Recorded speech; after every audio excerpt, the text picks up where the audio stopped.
Right, we are live. Hey guys, how's it going? Welcome back to the Kiwi Lads channel. We are here for the second T20 between Australia and the West Indies. Now, the first T20 between these sides saw 200 plus runs being scored by both teams. The Australians still getting themselves the victory there though, and an almost unchanged 11 for the Aussies, with the exception of Sean Abbott being left out due to a shoulder injury. The West Indies, they won the toss like they did in that first match. They have once again decided that they want to have a bowl, but the Australian starting 11 for this contest, it is Josh Inglis and David Warner. They both got off to a great start. Warner's 70 was the highest of the day. For the Aussies, Mitchell Marsh at 3. He is also going to be the captain. Glenn Maxwell, Marcus Stoinis and Tim David all adding a lot of power to that middle order of the Aussies. Matthew Wade with the wicket-keeping gloves on. Adam Zampa, who was the game changer for the Australians in the last match. We saw in the first innings when the West Indies bowled, it was pace-off deliveries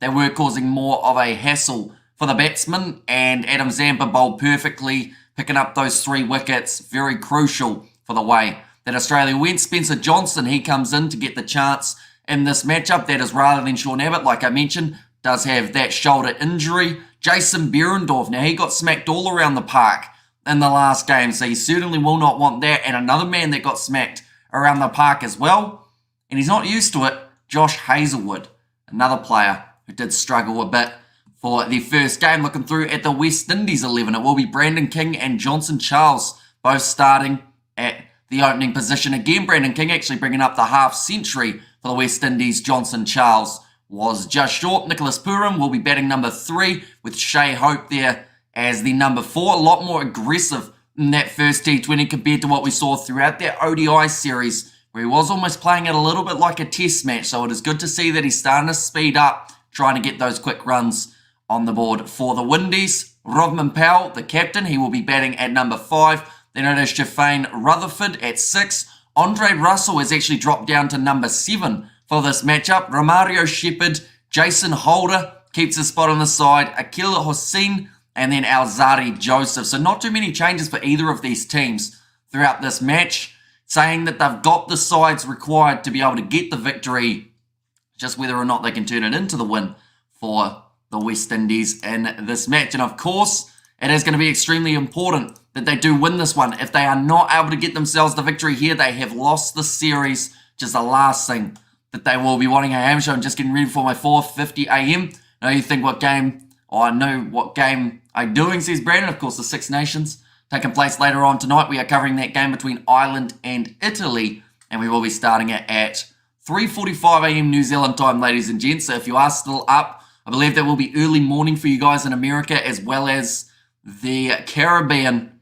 It is great to see once again the support that is being shown towards the West Indies throughout this series. I hope that they're able to fire back here, because if they can and they take it down to a decider, anything can happen in the short format. Should be a great match, says Nissan GTR fan. And yeah, interestingly enough, the West Indies choosing to have a bowl again, they certainly feel like they are a more capable side when chasing. Setting at any of these Aussie grounds is extremely hard to do, because you just never quite know how many runs you will need. We saw in the ODI, Australia only taking 41 balls to chase down the total of the Windies, whereas in that last game, it actually went a lot closer in the match than a lot of people anticipated. The Windies bringing up over the 200 runs, just falling that little bit short. Covering Ireland versus Italy too, but only 10 minutes covering full games. So here's Brandon. That is better, of course, than covering half of the fixture.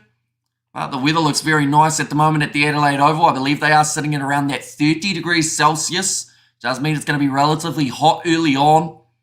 You wonder whether or not it is better to bat in the evening or whether it is better to bat in this current time frame. I would actually say the evening might be the better time to be batting. So the West Indies may have won a good toss here, and it's just trying to restrict Australia. They did it quite well between the 10th and the 16th over in that first T20, but it was those little patches afterwards that really caused the problem for the Windies. They ended up conceding too many runs, and that's when Australia really started to build their momentum. Tahana has said, who do you reckon is going to win Super Rugby? I feel like it's pretty safe to say a New Zealand team, but I think if anyone else was going to, I mean, the Fiji and Drua have shown time and time again how strong they can be in just a limited amount of time. So I'd say that if it's not a New Zealand side, it could be the Drua who walk away with the Super Rugby title. Now, Moana Pacifica, they are a little bit further behind, I would say, in terms of their progression.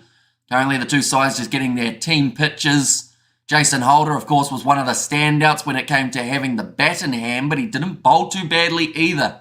And the slower balls on the last wicket at Blundstone Arena, that was the way to get wickets. I'm wondering whether or not that will be the same here. Who wins the Super Bowl tomorrow? I honestly couldn't name you a single player who's playing in that game. I almost couldn't even name you the two sides. I know it's the 49ers. I've forgotten who the other team is, so if there was anyone to ask who would have less of an idea, I doubt you could find them. I've got absolutely no clue who's playing or who's even winning that matchup.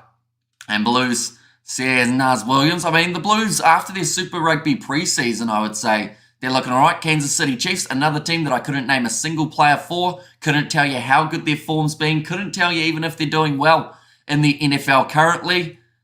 So, no shot for myself is pretty much what I'm saying. I have no idea.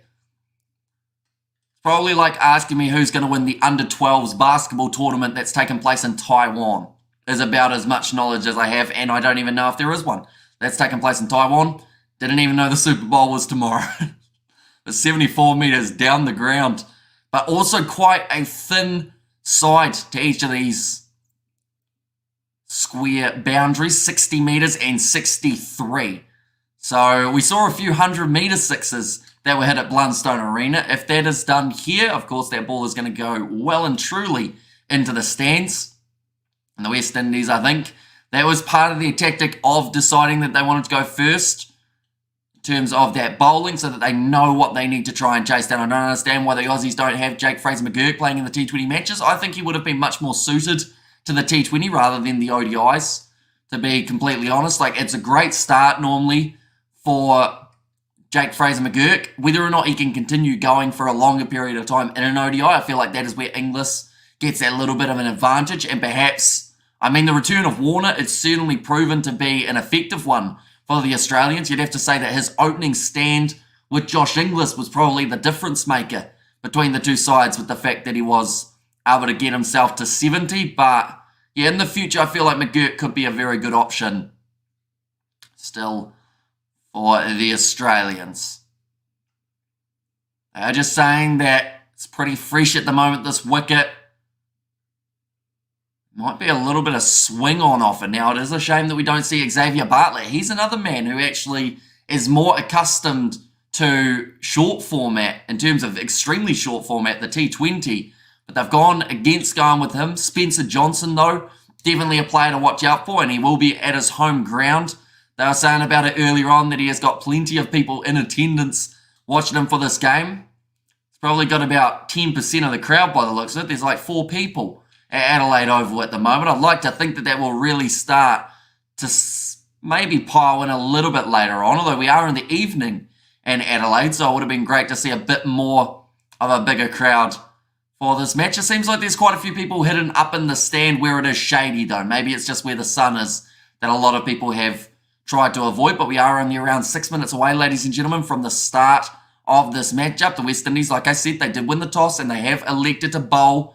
Now, in the last match, we did see, I mean, Oseen did all right with the ball in hand, but also saying that he had a couple overs where he was extremely expensive. It was the end of his spell that he was a lot better. Andre Russell thought that he did extremely well. It's just the fact that every once in a while he'd get hit to the boundary for either 4 or 6, and that would ruin the figures a little bit more. But it was the slower bowling from the West Indies that actually proved more effective. Jason Holder's slower ball looked good. Romario Shepherd, slower ball handy enough. And Alzari Joseph, who can normally get it down at about 145 when he took the pace off the ball. That seemed to help a lot as well. It is currently 3:55 a.m. here in the Caribbean. I always say it, and I'm going to keep on saying it. You guys who end up watching right throughout the night, I have huge respect for you. I know personally from doing these live streams, like we got one later on that we are doing on the channel, starting at 4 a.m. or 3:45 a.m. for New Zealand time, couple hours of rugby, and then we go to sleep, get up and probably work tomorrow afternoon. So I can definitely respect the fact that you guys get up at all these random hours to be able to watch your team play, or at least listen to your team play as well, that's something else that I think makes it that much more impressive. The fact that just to be able to hear the action is something you guys love to hear. And yeah, it is greatly appreciated. We've met a lot of awesome people from around the world throughout the West Indies tour of Australia. We will, of course, be covering the next West Indies tour on the channel as well. And I actually want to cover the Caribbean Premier League in the future. I'm not actually too sure when it starts back up. I'm actually going to have a quick Google here. CPL start date. I think it's relatively soon. March 23rd is when... Wait, no, that's the IPL. Caribbean Premier League. Does anyone know when it starts? I think it's a little bit later. I can't even spell Caribbean. There it is. I need the extra B. Premier League start date 2024. 17th of August is when it's going to be starting up. So that is well and truly doable in terms of when it is taking place. So yeah, be sure to keep an eye out for that on the channel as well, ladies and gents. We would like to cover that when we do get around to August. Australia won the toss in the under-19s and will bat first, says Imran. Of course, that is also going to be taking place at the same time, the Australia versus India matchup. We will keep you updated in terms of the score for that one. While you want to cover CPL, to be honest, I've fallen in... Well, I already knew that I love watching the West Indies play, but the heart that we saw throughout that test series from the young players, I think just proved to me once more how entertaining and how, I guess, exhilarating watching these young men from the Caribbean and the veterans as well that we're seeing back in this T20 series. They just know how to make a competition entertaining. And I feel like that's just one of those ones that the Caribbean Premier League, even throughout this competition, the T20s and the ODIs, like you just hear about it. And it's always on at terrible time zones here in New Zealand. But this year I feel like our schedule's a little bit lighter than it has been in the past. So doing a 3 a.m. or 6 a.m. game might be a lot more doable this year than it has been in the past. So yeah, I think it would be a cool competition to be able to cover, hopefully in its entirety. I know that we have done Rugby World Cup. We did every single game that took place throughout that competition. That's the CPL could be the same, but the team huddle at the moment for the Windies, Josh Inglis and David Warner, they will be opening the batting now. Warner got them off to a great start. He was smashing it to the boundary, just playing classic cricket shots. Wasn't even trying to overhit the ball. After Australia will be playing against South Africa in May at home. Says Imran there. I've lived my whole life in a small town where I grew up, but I'm 23 now and I'm thinking about moving to the capital of India. New opportunities. Any advice? Says BRB. I'll be honest, I'm probably a terrible person to ask because I also live in an extremely small town. Like we have one supermarket. We have hardly anywhere to get takeaways or anything along those lines.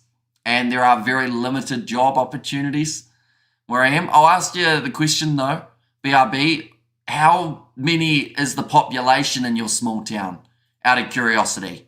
I heard Shamar is only fairly new cricket. Yeah, he's only been getting coached for about 2 or 3 years, I believe it is. And they just saw him as a really awesome opportunity to help a young player develop. And he's developed into a great player in such a limited amount of time. I think he's got huge potential in the future.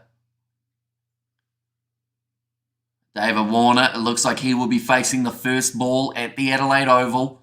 Josh Inglis at the non-striker's end. He didn't do too badly in that last innings, but it was the slower ball that managed to get him out. How about 9 days until the PSL starts? Says Imran. I'll be honest, I didn't even know that it was so close to that one starting. Over 500,000. Wow. Okay, yeah, see, I'm the wrong guy to ask. Our population of our town is 4,000, or maybe 5,000 if you're lucky. Not quite 500,000. You got 100,000 or 100 times more people in your town than we have in my little town here. Josh Inglis with an average of 30. Wouldn't mind that today. He hasn't actually... Well, this is interesting. He's got no 50s, but he's got 100. How does that work? Best is 110. I guess he's never stopped halfway to 100. I thought they normally count that as well, though. It's an interesting stat. For Josh Inglis, Rovman Powell, the captain, just having a bit of a chat here. It looks like Akil Hussain will be the man with the new ball in hand. His best is 4 for 30. He did get smacked around the ground at Blundstone, and that was mainly due to the attacking nature that David Warner was bringing to the early stages of his innings. Wasn't willing to mess around. So at the moment, Warner just helping them put the stumps in. I'll be honest, they seem a little bit unprepared at the moment. Like, it seems like there's a lot of guys running around on the field trying to get things organised. Like, I think there was the technician out there, no, between 50 and 88 is a 50. Says Nazi Williams. See, I thought that it still counted as a 50. Like, even if you went on to make 100, I thought it still counted as getting that 50. So it's interesting that English skipped the 50 part. And 99, sorry, says Nazi Williams. I knew roughly what you meant in there, Nazi. And oi, oi, oi there, mate. He says, expired passport, bro. Welcome in, mate. It's going to be Akil Hussain on strike bowling first to David Warner and clean sweep Aussies. And that's the population of the whole district, says BRB. And in there as well. But yeah, for us, our district, I think we got 6,000 in total. And Jamar Joseph will be in the PSL, says Imran. And Hazelwood took some stick. He did, as well as Jason Berendorf. But they have decided to keep both of them in the side. Now, just about to see this first ball. Like I mentioned, a few delays it seemed to be. But it looks like we are very close now to the first ball being bowled. Good evening from a hot Melbourne, says Andrew Watts. I know that they talked about Adelaide being about 30 degrees, so I'd assume that you guys in Melbourne probably sitting around the same. Looking straight into the sun at the moment. The man at deep mid-wicket. The last thing that you want when you're out on the boundary is having to look straight into that massive ball of fire. And Andre Russell will retire after the World Cup, but will be available if the West Indies need him, says Imran. And Joseph also got an IPL contract with Lucknow Super Giants, but first ball bowled. And Warner thought about tapping it out to cover for a single, but he does get it straight to the fielder. It will be a dot ball.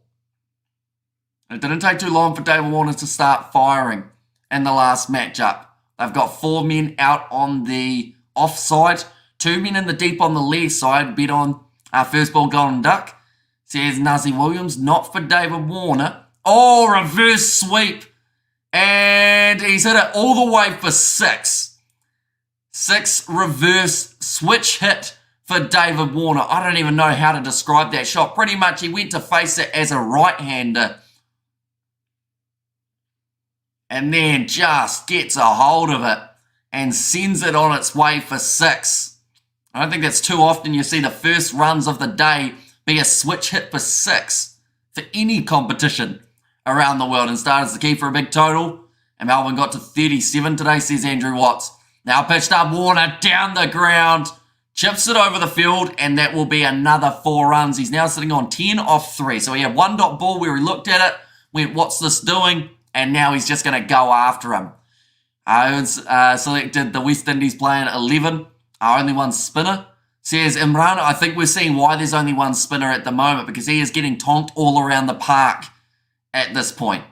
And good start, says expired passport, bro. And to be fair, the Australians have only really got, well, they've got Zampa and they've got Maxwell as a backup. But Maxwell also got tonked when playing at Blundstone Arena.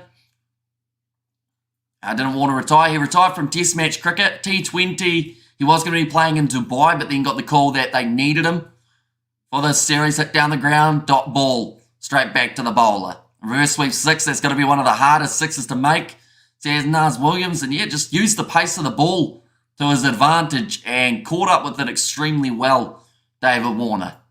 Hussain now starts it back with a dot. Ooh, it was a good length Yorker. I think Warner thought he would have been able to turn that one to the leg side, but it just tucked him up a little bit. A nice drift. It actually swung a little bit there. Almost more of a top spinner from Hussain, but 5 balls bowled. Warner sitting on 10 off 5, looking to close out this over with some success. Cut straight into the man at point, and that will be the end of the first over. The 10 runs off it, probably not a bad way for the West Indies to be sitting currently after those 2 big shots from David Warner. Like I mentioned, that reverse switch hit for 6, and then also alongside that shot straight down the ground that he lofted in 5 months until the World Cup, says Imran. And good boy Warner, says Expire Passport Pro, but only going the 68 metres for that 6. I mentioned how the boundaries are relatively short, square of the wicket, but if you use the pace of the ball, you can easily get a few wickets, or a few sixes, I should say, straight behind you. Who won the toss? It was the West Indies. They once again won the toss, just like the first T20, and they did elect to have a bowl here once again. Did you see Nepal beat Canada? I did not know, but I do know that they've been playing in an ODI series quite recently. And fireworks from Warner says it's expired passport, bro. And now Josh Inglis on strike. Okay, they haven't got a third man. They've got the deep fine leg for Josh Inglis, and I believe they have also got the deep mid-wicket. Oh, the yes-no. Oh, and a direct hit. Tell you what, that was a little bit closer, I think, for Inglis. Yeah, they're going to go upstairs. There was a lot of yes-knowing happening between Inglis and Warner, and it actually allowed the throw to be at the stumps, which was a direct hit. He should have got back, but was he in the air with his bat at the time? All right, I'm going to quickly go like this.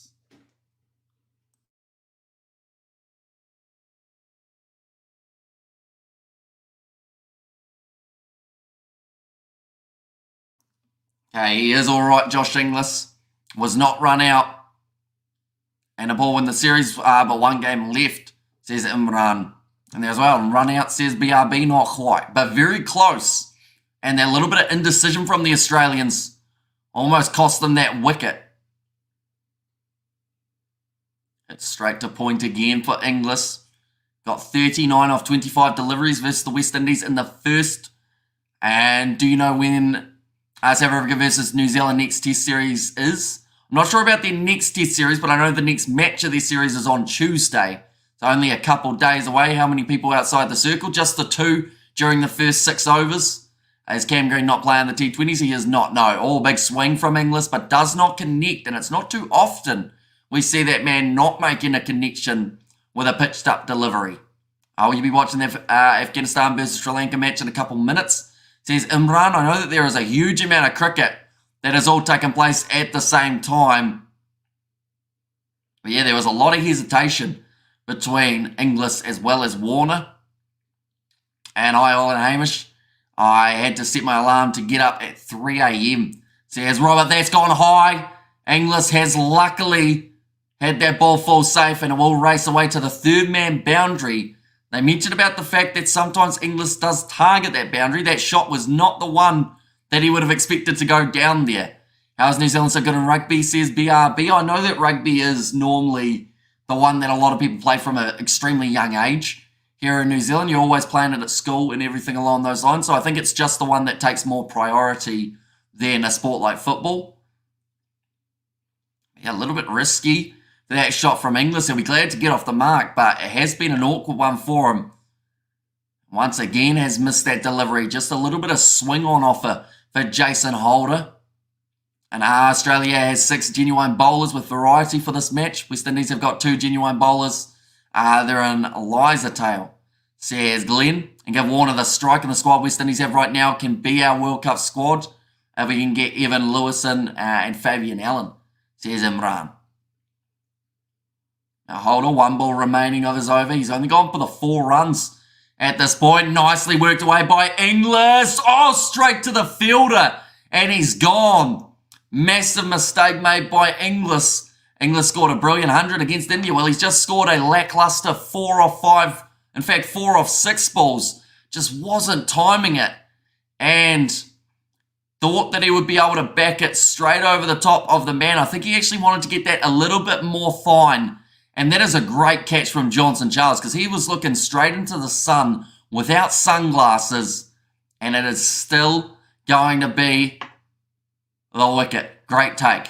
And the deep and Holder gets his man early on. Australia 14 for 1 off the 2 overs.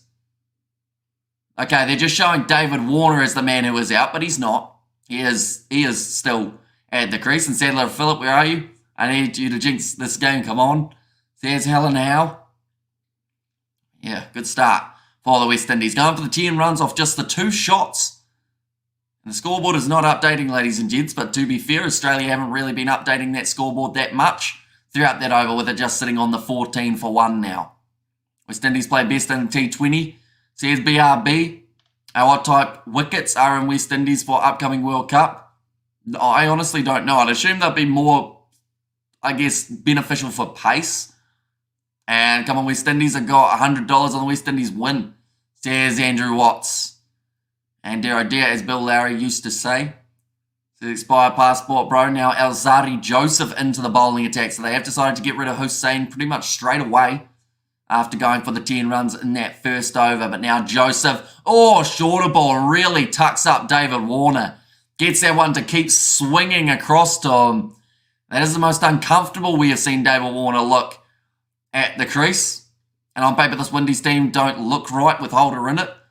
Says Glenn Campbell.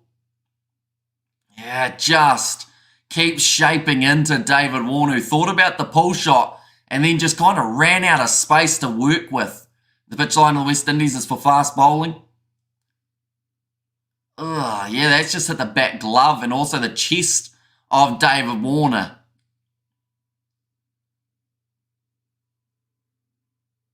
Now, what does Alzarri Joseph answer back with? Swinging down the leg side, it's going to be a wide. Purin not able to take it cleanly, but I think that was just because of that little bit of extra movement that he wasn't anticipating. Saw quite a few no balls bowled throughout that first match. I never bet over 1,000 rupees, which is like $12, says BRB, and that is a very good call. At the end of the day, something that I've always been told, and something that I've tried to tell a lot of people. Now, not many people listen to me, of course, but you always want to make sure if you are going to engage in any sort of gambling, you only bet what you're willing to lose. If you're not willing to lose it, you shouldn't be betting it in the first place, because that's the thing with gambling. Like, you are going to lose it. Sometimes you'll make it back, but then other times you're going to lose that money. And yes, you got to make sure that you are in a position to lose that money rather than relying on that win to get you anywhere. Currently they have got the first slip, also a third man, but the 2 men are still deep on the leg side. Good start to this over from Alzarri Joseph, once again getting a nice bit of movement. They will take the single. Good running from Marsh, who looked a little bit hesitant. Okay, anyone here remember Malcolm Marshall? No, not me. Mitch Marsh, though, if they can get him out early, be massively beneficial. I've mentioned how deep this Australian batting lineup does actually go for the Aussies, whether that is looking at Tim David, who's batting about 6. Now, it's not as deep today because after Tim David, I believe we go into Adam Zampa and then Spencer Johnson. I mean, Hamish, I'm on a corporate salary, $100 is nothing. Says Andrew Watts. Well, I'm glad you're in a position where that is the case. I remember where even Courtney Walsh says BRB. Now, Mitchell Marsh did go out relatively early in the last match between these two sides. He's just said to himself, watch the ball. He's hit it in the air. It was half a chance, but he cuts it away for 4 runs. 148 kilometres an hour, so plenty of pace on it. Just, rocking back on it. Nah, no chance there. I thought it was a lot closer to that man at backward point, but Marsh knew where his gap was. Joseph disappointed about it. Comes off almost the top edge, and I think they have got a man at third man for Mitchell Marsh, so it might not be terrible tactic for Alzarri Joseph to put a bit of width on this ball, but occasionally has to also try and get that straight ball in. Work down the ground. Nice easy single. Who is gone? It was Josh Inglis as the man who was dismissed. To get dismissed, 4 runs off 6 deliveries. Caught in the deep on the leg side by Johnson Charles. Australia 16 for 1 in the World Cup. Oh, okay, so quite similar to where they find themselves here. I still recall the Wild West Indies of 1980s. Colin Croft was on fire before and after he hit umpire Fred Goodall. And Desmond Haynes was a good opener. Fish and chips, says the house. Ooh, got a little bit of something on that David Warner as it rushed past the bat. Managed to run through for 2. Good running between the wickets. I think this will be called as buys, or it might be called as bat. I think Warner Yeah, 2-leg buys. There was a noise. What did it actually hit, though? As the big question. So Australia playing with 2 wicket keepers. Says BRB.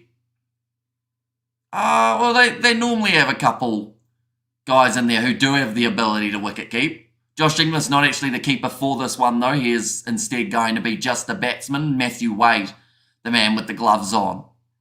I'd say in my preview, I'll say here, if Italy get good start and available to get Ireland yellow or red, then got chance, but if not, then Ireland win. So here's Brandon, West Indies lead selector contract will end same time as the World Cup starts. Andre Russell now coming into the attack. So this is actually 4 overs, 4 different bowlers here for the West Indies. Perhaps that is a tactic that they looked at throughout that last game. They did try and bowl kind of 2 or 3 overs in a row and they started getting more expensive. But Andre Russell now to charge into Mitchell Marsh. Bit of a waste swing there, and perhaps that is another reason why he's been brought into that bowling attack. Over 470 T20 matches around the world for Andre Russell. Team chasing won all 4 completed Big Bash matches at the Adelaide Oval this season.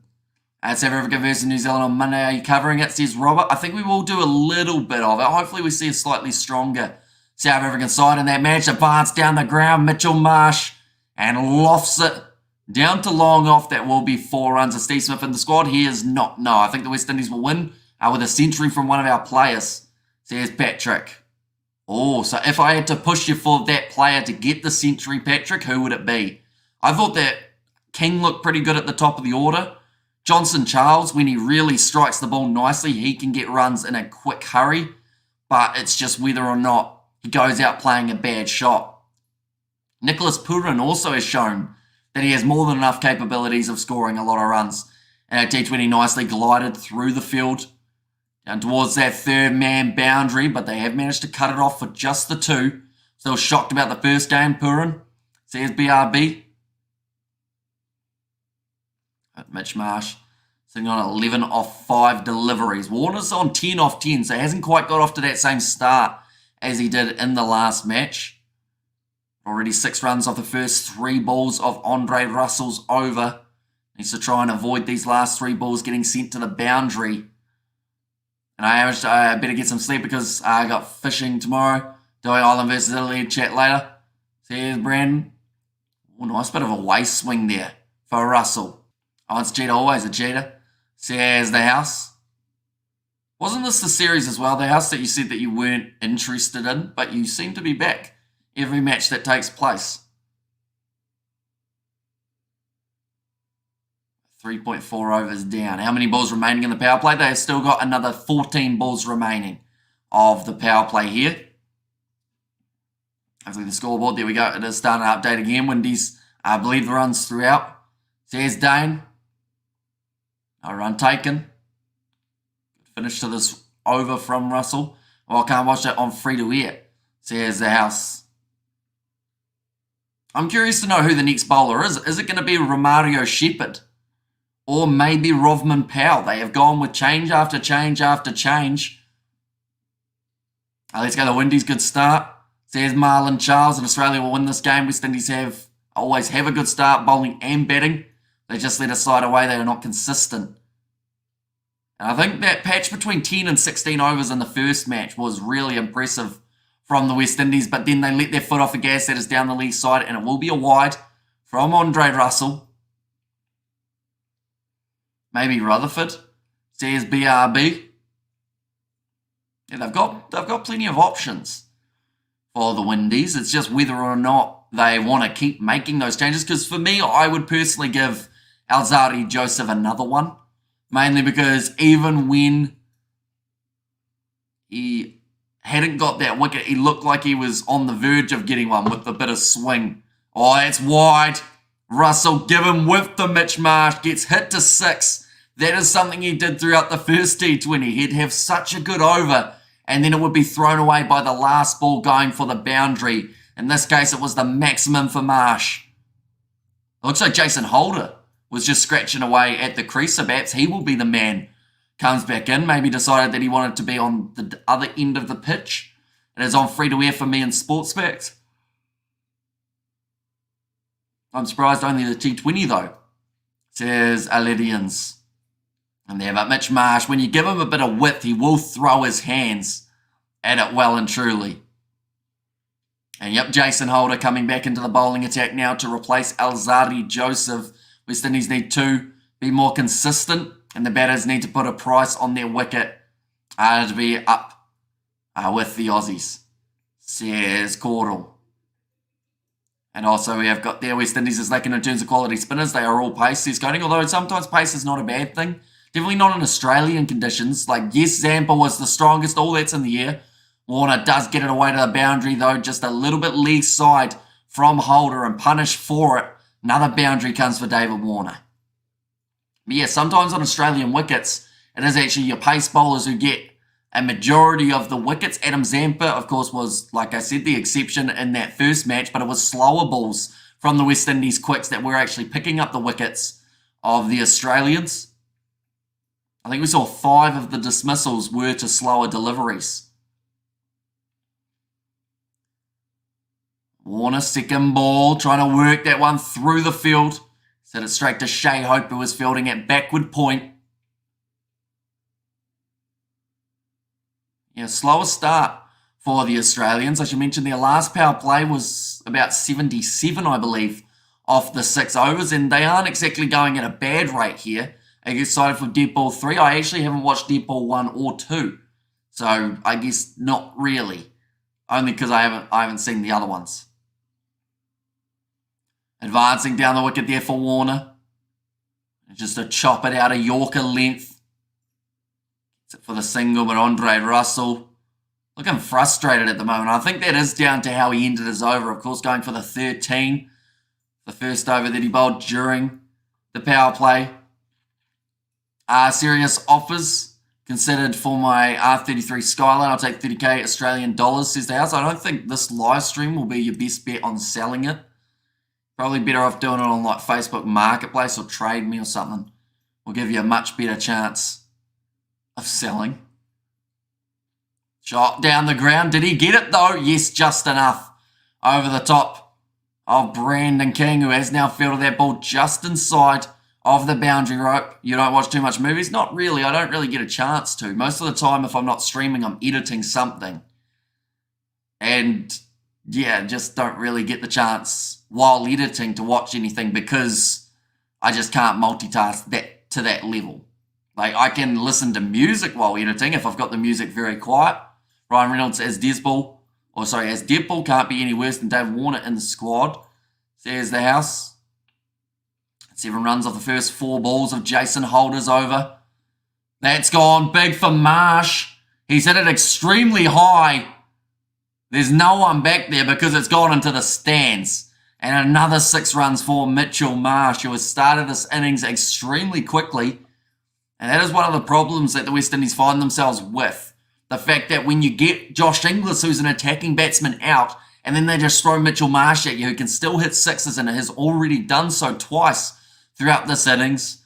Hit it extremely high, but it was always clearing the boundary by quite a margin. I don't think the house is a fan of cricket. I don't think he's a fan of most things. Now the big shot from Mitchell Marsh. It's going to be a 1 bounce 4. Holder, a lot more expensive in that over. Goes for 17 in total. And that means now Australia up to 1 for 53. It's going to hurt quite drastically there. Holder managed to pick up that first wicket of Josh Inglis. He definitely didn't expect to go for 17 runs of his next over, though. Mitchell Marsh is in an aggressive mood. The house that lay the F off Warner. Says 11-11. Keith Smith on the decline. Warner came back into the team. Let's leave Bancroft out forever. True and fair selectors. Says the house, but a great shot from Mitchell Marsh, bringing a lot of power. Launch angle was 45 degrees and it still went 82 metres, even though it went up 36 metres. Wrexham, of course, says Buddha there. And also we look at there, Warner is no Aussie. No, he is an Australian. Born and bred.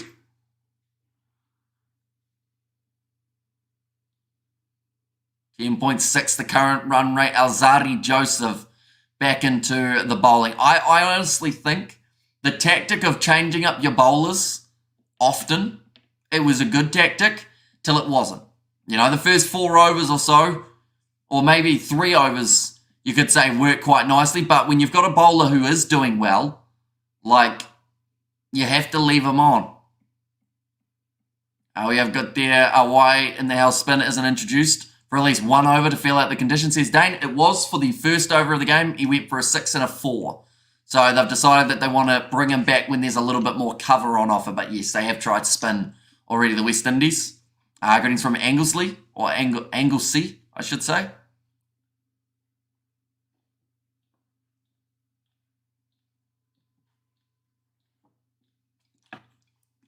A little bit of a fumble there. And because of it, they do manage to get back for the extra run. Good aggressive run in between the wicket from David Warner there.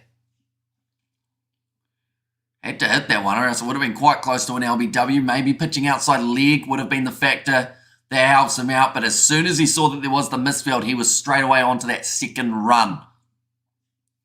And Rutherford didn't have the best day in the field last match either. It's probably the last thing that he wants here. Now work down to that same man this time. Has managed to take it cleanly. They will only get the 1 run, although it has gone a bit loose and through. Never understood why Mitch Marsh wasn't picked for everything for Australia, underused. Yeah, he's been one of those guys, Mitchell Marsh, that when he's in form, you just can't not pick him. I think that they've always tried to make him an all-rounder, but honestly, his bowling, like, it's good, but it always is the reason he gets injured. It's not often when he's holding the bat that he actually ends up getting those injuries. It's always when he's bowling and he does something to either his back or his arm or something along those lines, or his leg as well. I think he actually did something too a couple of years ago in the Big Bash. But yeah, as a batter, I'd have him in my team every day of the week. Oh, he's just going to go out. It's gone straight up in the air. And he's out. He's out that very next ball. Great take from Jason Holder. We just jinxed him extremely badly. The most underrated player right now. Says BRB, and now he's making his way back to the sheds. 29 of 12 deliveries. The Australians now 2 down within the power play. I'll get the second. Yes, correct, form dips. And also, we have got there, this Australian lineup doesn't have a conservative batter. It's exactly what you need for T20, says Coding, although it depends on if you get bowled out or not. The likes of Mitchell Marsh, of course he'll be disappointed to go out, but 29 of 12 has certainly elevated the run rate in a way that the Australians will be wanting early on. Outstanding comeback, says Dane. I'll be interested to see the pace of that ball, whether or not it was the slower delivery. You should call yourself the Jinx King, says BRB. Hey, I think this comment might have been just beforehand. So, like, yes, I was talking about him, but I was also, I think I read that one beforehand. So, we can both be for blamed. Or be blamed, in that case. Glenn Maxwell now in at 4. Type of batsman that can get 100 off only about 30. He's got a strike rate of 152, one of the quickest around alongside, I believe.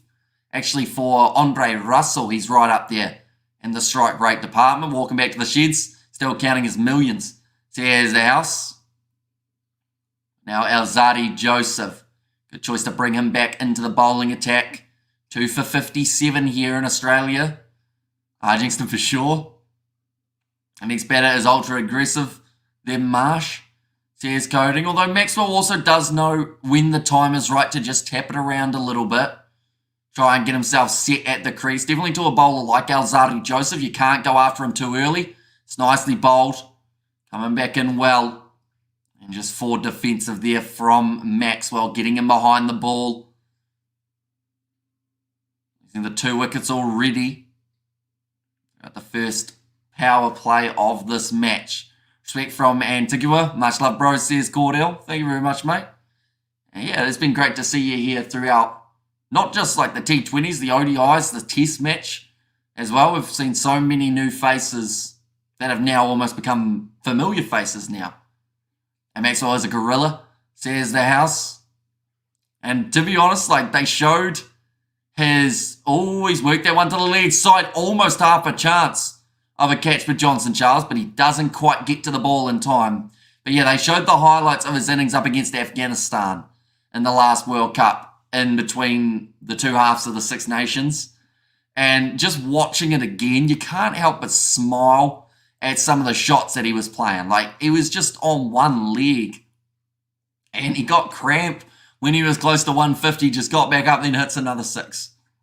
And blessed mornings to all. Tobago in the house, and lots of viewers from the West Indies in the chat. Sears coding. Last ball of the power play. Warner on strike on 18 off 15. And that is going to be a dot ball to close it out. Very good bowling from Alzari Joseph. Only went for the 5 runs in that over, as well as getting the 1 wicket for his side. And 3:31 a.m. in New York City. Let's go the Windies, says Marland. Like I've just shown, second ball of the innings did end up going all the way to the boundary for 6. A Louis Armstrong fan, says BRB. I see it over the top. My sister was actually telling me the other day, or I was in the room when she was saying about it, apparently they're having like a Roid Olympics, if I'm correct, or like a Roid Games, how you get to compete if you've done substances and like you are on something. So that will be interesting. Look, Louis Armstrong. Is he the right one that I'm thinking of? Neil Armstrong was on the moon. Louis Armstrong, he put the needle in his arm, didn't he? Is that the right way round? He was hitting sixes without moving. For fun, at that night, never seen that brutal hitting of a ball. Yeah, he was just slapping it with the bat pretty much and timing everything. But he's now on strike. Down the lead side, Romario Shepherd, unable to catch up with that one, Maxwell. He's disappointed. I'm guessing weather is better in Tobago than North Wales. Says Buddha in there as well.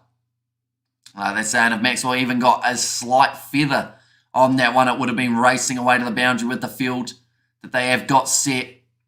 Biker, says BRB. So yeah, the cyclist, wasn't he? Nicely glided by Maxwell out through cover. We'll just get the single though. Do you remember when Johnson Charles made his T20 100 against South Africa? Feeling he will do that to Australia today. Well, the big thing is, like, he was on track to be able to do it in the first match between the two sides. He just got it just a little bit wrong, unfortunately, and he did lose his wicket. But Brandon King at the other end, I thought he did extremely well with what he was able to do. Watching from the Virgin Islands, says Hubert, and there as well, so it was great to see you back again, mate. Do let me know, ladies and gents, what is your prediction for the amount of runs that Australia will get from their first 20 overs? I'm thinking around that 200 mark again would be on, but I'm actually considering maybe a little bit under 200, maybe 195. That is going to be 4 runs for David Warner, managing to pierce it through the field. They have a deep square leg and a deep mid-wicket, and he hit it straight in behind them. I need a New Zealand girlfriend and Australian girlfriend, says Sean in there. So why does it have to be this region of the world, Sean? Out of curiosity. Is it because you like the people here or because you want a visa to be able to get into the countries? 163 says BRB. And the World Cup game, India versus Pakistan in Queens, New York. It's going to be massive this summer. That game have a big hype over here, just like an NFL game. And I was 188 for 6, says Cordial. And if West Indies restrict them to 175, then they will win. Australia will make 198, says Herbert. Okay, so everyone's this time under 200, whereas I think the last innings that we were covering for the Australians, everyone said over that 200 mark. That's it, straight up for David Warner. He is frustrated, and it's taken again. West Indies, they have got the Aussies 3 down in the early stages. Warner is gone, 22 off 19. I think it's just the beauty of that region. Shane Van Gisbergen to race Malcolm in the middle next weekend. I like the people there, and the women seem to be great morally and family orientated. You obviously haven't met an Aussie bogan, because they are quite something, those ladies. I'm your guy, Sean Anthony. There's the house, but Warner will be dismissed. 22 off 19. 32 minutes at the crease, and he started off his innings with a 6 after facing a dot ball. That was the only 6 that we saw from Warner. He is utterly frustrated here. There's someone on the side. Oh, I feel bad for that guy. There was a guy who was sitting pretty much right next to the tunnel, and he had a sign, and it said, "David Warner, can I please have your gloves?" Now, if Warner had a decent innings, I guarantee you that guy would have got David Warner's gloves. But because Warner wasn't able to perform, it meant that that guy missed out on the opportunity. So he would have picked that seat or would have been given that seat and gone, yes, Warner's going to give me those gloves. But he doesn't. That's why he wants 2 instead of committing to 1. Says BRB. I can be sure about New Zealand women, but not Aussie women, says Coding. And Pocket Dynamite out says AB. I am having problems with your commentary, says Leary Williams. As in like the connection for it, Leary, or just how fast I'm talking. I do get a bit excited and sometimes don't quite put sentences together. Romario Shepherd for his first over has looked strong enough. Marcus Stoinis works it off his hip, and there will be 4 runs to start him off. Now, I don't know whether that came off his bat or the leg. It was a leg by. And the in-thigh pad for Stoinis. I put those gloves in the hazardous substances bin. There's the house. Yeah, nicely worked to the leg side. I think it's the accent. Says BRB.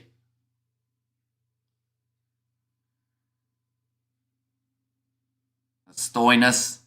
That one came back a little bit. Romario Shepherd liked it. No one else did. I don't think I heard a single one of his teammates appeal for that. It did pop off the surface, but that is a brilliant over from Romario Shepherd. Rovman Powell, I thought for a second they were considering reviewing that one, but they will not. So the end of the 7th over, the Australians 68 for 3. Now, don't get me wrong, they're still in a very good position here in terms of working towards that 200 mark. But, yeah, at the moment, he's not doing, or the West Indies in general. Can I mob for you, bro? Not a chance, the house. You said a comment earlier on that could have got you probably timed out rather than modding. So, no way. With due respect, you can leave Mr. Williams if you got problems. No, I don't think he's saying, like, it's not the problem with the commentary per se, because we've had him on quite a few of the other live streams. I would say it's more a connection thing in that regard. Right, here comes Hussein back into the bowling attack. Went for 10 runs, actually off just the 2 balls. Fair call, you're awesome, bruv, says the house.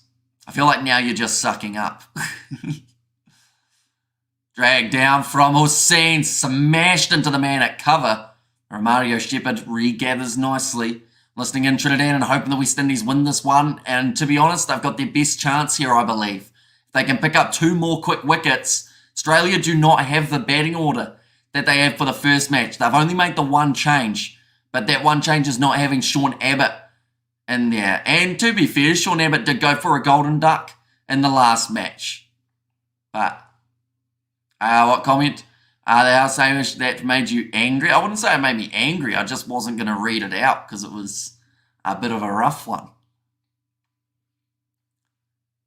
Now hit down the ground. Another single taken for Glenn Maxwell, which now means that Marcus Stoinis will be on strike. Just imagine the house doing commentary on your channel. I would be on edge every second. Down the ground. Scene actually got that one to come back in very nicely. They still managed the single. And this is where they need a really good patch of slowing down the run rate for the Australians. I know you've given me plenty of chances. Love cricket more than anything, just not happy with Australia and their direction. There's the house. Dragged down. Maxwell hits it in the air. There was a call a catch, but there was never going to be a catch there. I'm expecting one of our batters to bat out at least 8 overs to score 100. Charles can remain at the crease. He'll be the one. So here's Patrick. Maxwell finding the field often. Sounds like my innings on Saturday. I couldn't miss fielders. The only time I was scoring runs is when they gave me big full tosses and I got to have a free hit at it. Another single for Australia. Far only the 4 runs off the Hossein over. And I think that was the good time to bring him back into the bowling attack. I know people wanted to see him a little bit more during the power play. But I honestly feel like with the timing, this was a good time to do it. Big swing from Maxwell though. And that's going to be 6 runs to close out the over. Just jinxed him a little bit. And he will end up going for the 10 again. But that is the risk of having Glenn Maxwell out there on the field. He knows how to absolutely smash the ball away. That's why I'm never a big fan of Coley, Smith, Root and Williamson playing in T20. They hold the run rate in their respective sides. Do you agree? He's coding. I think that they're very much like players who can tie up an end. But it depends on the situation as well, doesn't it? In terms of what they need in the game. Because sometimes you need a guy like that. You look a lot like a young James Franco. I've actually had that quite a few times and I'm starting to believe it a little bit. I don't see it personally. Like I feel like there's a little bit of a difference between me and James Franco. I'm going to Google it again. He's definitely got the better teeth out of the two of us. I'm going to have to look up young James Franco, which is a bit of an interesting one. No, surely not. I'm just looking at the pictures. I don't think... He didn't have a beard, I think is the trickier part. He used to go like this quite a bit. Oh, she's run it all the way down. I think she decided rather than trying to throw it, why is the woman carrying the ball time being consumed? There's Lydians. Yeah, looks like the umpire was not too happy with it, but at the end of the day, like, she didn't want to throw it and hit someone in the back of the head. She couldn't back her arm. Now Stoinis facing off with Romario Shepherd. You don't look like him. Franco was accused of some serious crimes, which luckily is not the case for myself. I think Maxwell going to hit the century. Here's AB. So if that's the case, AB, how many balls are you thinking it's going to take Maxwell? I would say, if I had to guess how many balls it takes him to get a century, I would say 56. That's what we'll go with. 56 balls for a Maxwell century if he gets there. I don't think he'll quite get there in this game. Straight to the fielder again, which I think will cause a lot of frustration for him. Not looking too happy.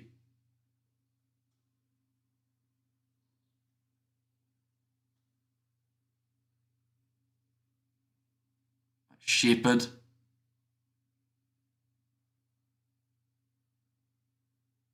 One and a dot. Yes, I've seen him with a beard like yours. Says Robert. Oh, good Yorker. Doesn't quite carry to Russell. But again, Maxwell ends up hitting it straight to the fielder. The OJ, meaning they are working in a coal mine, is not really fun.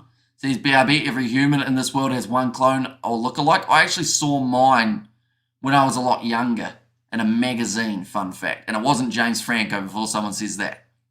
And he's Hurricane. Anything could happen, mate. Maybe out in the next bowl.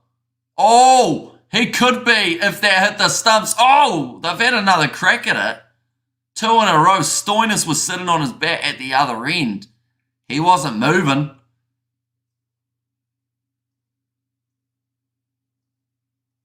They're having a laugh at the crease at the moment. I think there was a little bit of tension there when they realised that it could have been a run out. But then there was also that moment where they both realised that, like, they were like, yeah, it almost happened, but luckily it didn't.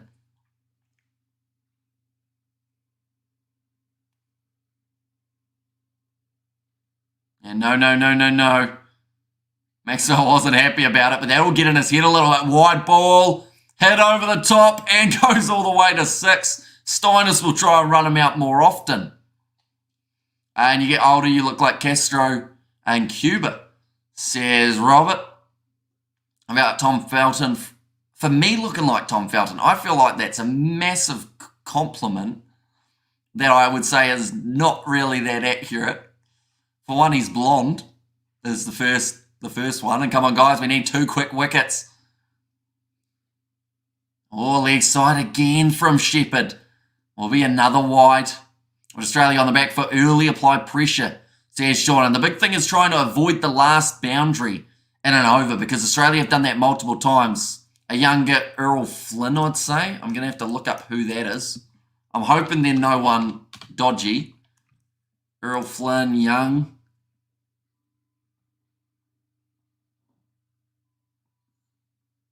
I think I need to start going to the gym if I want to look like him. Minus being gay, says the house. And our last ball for Romario Shepherd. Worked the leg side from Glenn Maxwell. Good dodge there. And that'll be the end of the over. It's not a bad one from Romario Shepherd. Did end up going for the 9 runs, which I still think is relatively handy. He's bleached his hair. He's not really blonde. There's BRB5 or BRBV. And Errol Flynn was Robin Hood. I did not know that. I didn't actually know who Errol Flynn was. And they're just showing how Maxwell hit that 6. And if you showed that to a young cricketer and said, do that, like, you wouldn't think that that ball would be going all the way to the boundary. Come on, Windies, they need a win, says CTP. Yeah, if they can manage to pull off a win here, we find ourselves in a series being 1-1 and all to play for. Why don't you give the score more often, says Volney, mainly because it is right next to me, but we normally do it at the end of each over. I have been a little bit slack in that regard, though. But yeah, also with the fact that on YouTube, unless you have YouTube Red, you have to also have the video or the live stream open. With the scoreboard updating next to me, normally people do get to see it. But I can say it a little bit more as well. That's a shot from Max, so I can tell you that it's going to have +6 to it in total, because that has gone on to almost a second tier of the stand. Again, how come Stoinis making his place in the playing 11? Otherwise, he doesn't deserve to play. Look at his status since the last 1 or 2 years. Not really a pop culture guy. I'm not really much of a movies or anything like that. To be honest, I like watching movies. I just don't get a chance because I'm normally editing or trying to catch up on sleep from doing middle of the night live streams.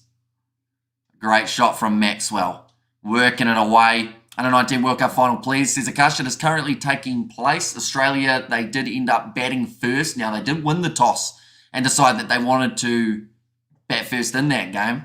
Whereas the West Indies, they actually won the toss in this contest and they decided that they would much rather have the bowl. Lucy Lawless is one hot Kiwi. I've never heard of her. What does she do? Is she like an actress or like a singer? I assume I'd know her if she was a singer. But then, no. Oh yeah, that was close. Maxwell not quite getting a hold of that one, Zena. Run rate's still ticking over at just under 10. And Zena, bruv. Who's Zena? I'll look her up. Lucy Lawless. Do I know her?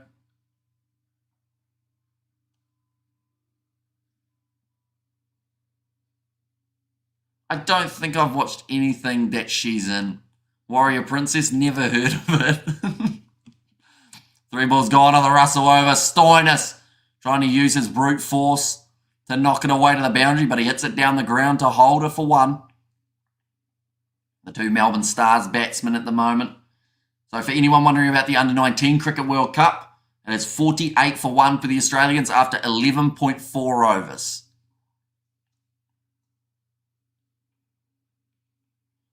"31 of 18 is this current partnership. They finish it again with a big boundary. Maxwell tries the shot down the ground and he lobs it over the field. Another 4 runs, just winks at Stoinis and says, yep, that's what I like. Anything pitched up, he's going to have a good crack at. because I don't think we've seen too much variation in the way that this pitch is playing. I can't believe you've not heard of Lucy. There'll be a lot of actors, or a lot of movies, in fact, that I wouldn't have ever heard of. Next, you'll say you never heard of Crowded House or Russell Crowe. I know of Russell Crowe. Crowded House, I think, is like a band. Nice fielding from Andre Russell at the end of the over, but it is 99 for 3 now for the Australians. Which is the last New Zealand movie you saw in theatre or home? Last one that I actually watched in the theatre was probably Hunt for the Wilder People. And that was a good, decade ago. So, yeah, I haven't watched a huge amount of movies in the cinema or the theatre, depending on whereabouts you are in the world. It looks like you're educating us about cricket and we're teaching you about pop culture. You do live in New Zealand, right? I certainly do. So Crowded House when they were called Split Ends. Oi, he's got... Oh, sorry. No, that's a replay. I thought Maxwell smacked it again for 6 off Hussein. I think they'll continue with Romario Shepherd. Once We're Warriors, Peter Jackson. Yeah, I know of it. I haven't watched Once We're Warriors. That's the one where there's rollerblades, isn't there, at one point in it? Maybe. And then Peter Jackson, he'd done a bit. He did old King Kong, didn't he? Was that Percy? No, that was Peter, I think. Why you didn't put the captains as the thumbnail, says Lydians. I decided I'd mix it up a little bit and went with the openers in this one. You heard about Sam Neill? Nope. The Hobbit, haven't watched it. Another single taken by Stoinis. Sitting on 5 off 7. No rollerblades and Once We're Warriors. 100 has come up for Australia. They're still early on in their innings, halfway through. What have I missed? Wow, West Indies got off to a brilliant start. Maxwell's just switch-hitted and got it away to the boundary for 4. So here's the crucial wicket that they need to get rid of, but taking 3 early wickets of Warner, also Inglis, and then also Mitchell Marsh. Maxwell not afraid to play a switch in, and that's actually to Rovman Powell, who's not bowling too slowly. It's another one now, though, up to 104. You don't know anyone famous from your country? I know sports people, but just not really actors and whatnot. Oh, slow ball. He steers it around the corner. It was almost a 6. There was only a 60-metre boundary out on that side. Cody, I'm scarred by Sam Neill from my English class. Sam Neill, he's in Hunt for the Wilder People. Which one? I've seen the movie. Who does he play? And Jonah Lomu? I know of him, yes. But now 2 back-to-back boundaries for Glenn Maxwell. He moves up to 36 off 19. Rovman Powell, nice slashing shot. That's going to be 4 more for Glenn Maxwell. Any gap in the field, he seems to be able to find it. Stoinis can't help but just have a bit of a smile. But yeah, watch the piano. Do not recommend, says Simran. And the man says John Jurassic Park. Okay. Haven't seen that either. I just haven't seen movies. Also, yeah, to the West Indies. Let's go. Now, Maxwell, he will not get it to the boundary this time, but he has found a gap in the field to take the single with the boy. Sam Neill was in Jurassic Park, Event Horizon, Peaky Blinders, ring a bell. Haven't watched any of those things that you've just mentioned. I've heard of 2 of the 3. I haven't heard of Event Horizon before. Unfortunately. I've watched 2 movies. Just not very recently. Rovman Powell, final ball. Stoinis almost got caught in front of his stumps, but he has managed to get it away to the boundary. And that is now going to make the score 117 for 3. A very good over. Rovman Powell, the captain, going for 18. Shawshank Redemption, heard of it, haven't watched it. Well, I don't envy your life, says BRB. But 18 off the over. They are just showing the highlights of the wickets. Inglis was gone in the second over of this match. And then we saw Marsh hit the ball straight up in the air off Alzarri Joseph's bowling. And then the third one, Romario Shepherd. Warner was through the shot too early and ends up skying it. Come on, wicket. Here's the keychain. Nope. I almost just picked that up to throw it and then almost drop it straight away. But it is here for the West Indies under-19 update. Currently it is sitting 58 for 1 for the Australians off 13.3 overs. Is the latest update I have for that game. Its partnership is 53 runs off only the 26. Did you drop it? It was already on the floor at the start of the stream, I should have mentioned. Oh, it's hit the pad. That'll be another 4 runs for the Australians. Alzarri Joseph has come into the attack to replace Andre Russ. Is that why it was on the floor? But yeah, it's been sitting down there too, movies. The lad is based. So here's Wayne. Oh, I did slightly underestimate. Like 2 movies is an understatement. Like I've watched a few more than 2. It's just I can't remember the last time I actually sat and watched a full movie. Mainly because any time I try to, I go, oh no, I've got to edit something. And then, yeah, I don't get to watch it. I've got a lot of men back at the moment, but it doesn't seem to matter. Straight down the ground is open for Glenn Maxwell if he hits it on the offside. You heard about Graham Hart? I have no... Oh, he doesn't even care that there's a man back there, Glenn Maxwell. Goes right over the top. Oh, why was it on the floor in the beginning? I think it either fell off way earlier, but I know that I haven't touched it today, so I think it was just lying down there probably from last time.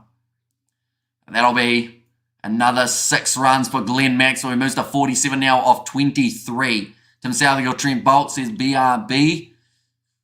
Oh, it's a tricky one. They're both very different at the moment with the way that they bowl and also the fact that Tim Southey's still playing. Must have heard the song How Bizarre. I certainly have. So I'm slightly cultured. A massive shot from Glenn Maxwell. Now I should mention, I predicted that he would score his 50 off, I think I said 54 or 56 balls. At the moment he is on the fast track towards that 100. Another big full toss from Alzarri Joseph, but it's actually going to be one of the more effective balls that he could have bowled. Meaning that Maxwell had to work it away to the lead side. Have you heard of Jebsen? I assume that is the ex-Prime Minister that you are referring to.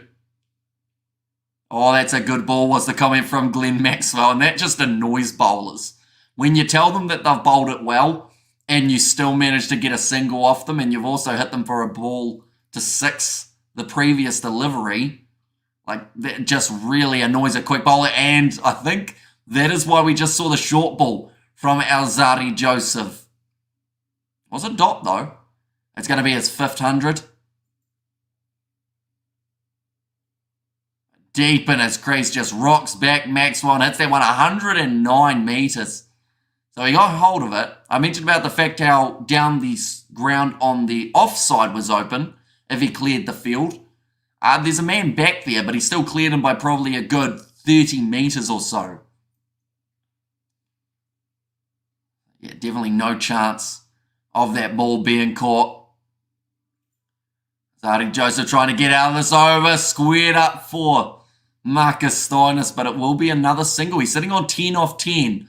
So feeding the strike to Maxwell extremely well, which at the moment I feel like is all he really has to do. He has lacked the ability to be able to just smack that ball for 6 in some of his recent innings, but still managing to get himself 1. There's a smile on his face and was licking his lips when looking at Maxwell. The sexual tension between these two is very underrated, some would say, for the Aussies. Oh, it's in the slot, hit down the ground, and goes down to Jason Holder. I think that's just going to be 1. No, in fact, they get back for 2. Good running between the wickets, and Maxwell gets his 50 off 25. Very nicely done The last 18 balls they have gone for a run rate per over of 14. And also, my kangaroo is here. I'm off for a ride. Says the house.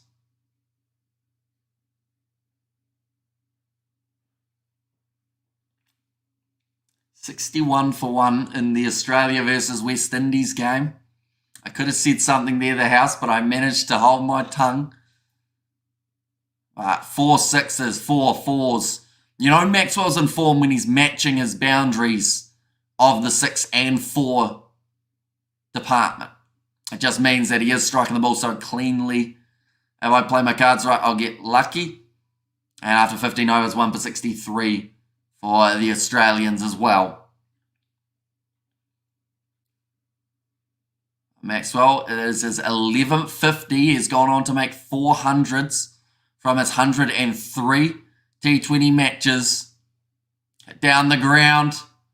And they will get another single. Sexual tension in cricket is never good. We need to watch cricket, not a rom-com. Yeah, Maxwell, he was winking at Stoinis before. Then Stoinis was going like that to Maxwell as he ran past him. Quite cute. Oh, says Robert there. 10.85. The moment is their run rate. Oh, a little romance makes things better, BRB. Oh, switch it again. He's got that one way better. Glenn Maxwell, that is a big 6 that has gone miles. I wish I could play that shot. When I try and play it, I almost get caught. But Glenn Maxwell has now got his 5th 6.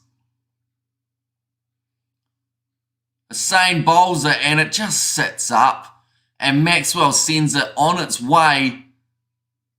And that one is absolutely gone. If anyone has got $1 million, can he survive a normal life? They are working for a whole life in New Zealand. It depends on where you are and what you've got to buy. Like, theoretically, you'd still have to buy a house, I would assume, or maybe you'd have a combination of some sort. Like, you'd last a while, but if you were in Auckland, you'd only last a much shorter time than some other regions in New Zealand. But Hussain, how does he answer back when Maxwell's in this mood? Oh, yeah. It was the more pitched up delivery. Maxwell's done Purin's done very well to still see that ball and take it nicely. I'm going out on a limb here, says John. I have, yes. Anyone from the UK, says Akash. Oh, the orthodox shot there, just chipping it down the ground. It's a 7 and now, you know why Stoinis wants him, says BRB. Last 22 balls, we have seen a run rate of 14.18. Unfortunately for the West Indies, if they can't get Maxwell out, they're going to be chasing well over 200, if not over 220. Stoinis just, yeah, that's him gone, I think. Oh, the umpire says not out. Purin thought it was good. Hussain thought it was good. They've got 2 reviews, and they're going to check it. Despite taking 3 wickets, same story for the West Indies. I think they'd want Stoinis to stay out there, to be honest. Someone in Hawke's Bay won $8 million or $8.5 million last night, says Bros Production. Welcome in, Bros Production. I hope you are doing extremely well. He is also a very good-looking man, BRB. Are you talking Stoinis or Maxwell? Or both? Stoinis is licking his lips again. I think he's just got the chapped lips at the moment, maybe. Does he hit this? Nope, it hits his pad. So that is why there was a noise. You can live a life on the West Coast with $1 million. Says it, John. Maxwell. Got a great beard on Glenn Maxwell. He's a feisty character, but Stoinis loves him. Clear gap between bat and pad. Pad is well outside leg stump and Stoinis. It's the Melbourne Stars boys, isn't it? Now 11 off 12. I honestly think that they don't want Stoinis to leave the crease. Yes, he's got a good partnership going with Maxwell, but this, at the moment, is probably the slowest that anyone is really scoring for Australia, being Marcus Stoinis. Yes, he can change it in one shot, but he hasn't been able to yet. Drag down. Oh, there's that shot. It's going to be 4 runs. Unfortunately, you cannot bowl down the leg side to Marcus Stoinis. Gotta love me some Melbourne men. Says Simran there. Although I think Maxwell is married. Says BRB. Well, that doesn't mean that people can't find him an attractive fellow. His batting is a thing of beauty. I'll say that right now. Buy a house there for 150,000. Says John, and that's why the other day I was telling you about Stoinis. He's a little slow to get away. Says Coding. I'm allowed to dream, BRB. The switch hit for 6. How far did this ball go? I think Maxwell's hit a 6 further with his switch hit than I can hit. Well, I've only hit 1 6 ever in my life, and that was when I almost got caught. He hit that 89 metres, making it look easy, Glenn Maxwell. Just gave it the kitchen sink. Our Maxwell wife is Vinny Raman. Says Akash.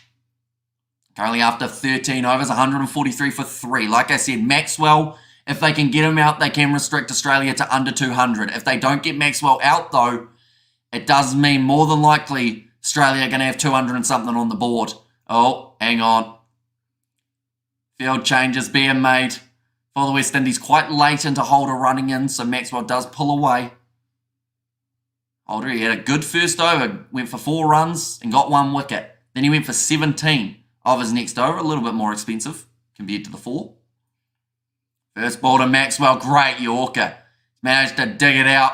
Looks like they're going to run hard and they will just get the 1 though. Good hustle on the boundary from the Windies. Slower ball to Stoinis, I think, will be the end of him. I need to get me a yellow bat handle. Or bat grip, I should say. I'm just looking at Stoinis's there. Mine's green, I think. And I like it, but yellow just would be perfecto. I can't think of any other way of saying perfect in other languages. Oh yeah, lower, slower from Jason Holder. A variation and well bowled. Alistair Cook was a handsome guy. Says BRB. Run rate for Australia still well over that 10 mark, 10.88. And yeah, out of the back of the hand, that one. Right round. But Jason Holder probably took about 20 Ks off it, and it was perfectly bowled right up in the slot, which would get quite a few batsmen out. Outside off, slashed away, nicely fielded in the deep though. Throw wasn't the best, but still going to be just the 1. And this is good bowling from Jason Holder to answer back from going for quite an expensive last over. It's always what you're going to want as a batsman or a bowler. You want to be able to fire back. Same with Stoinis. You know, he wasn't getting too many runs, but then got that boundary at the end. Dennis Shant has expressed his disdain. That's up in the air. Stoinis is gone. And it's going to be the catch. I think you should go for a black grip after all the black caps. My bat grip might actually be black. Now that I think about it, it was green, then I ripped the green one. I think it is black. It's a great catch in the deep though. Stoinis is dismissed. Hang on, I've got a clip of me. That'll tell us. Pay attention, ladies and gents. What colour's the bat grip?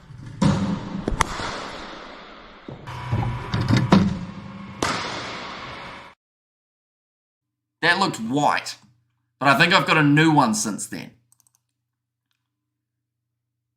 Didn't really control that shot too well.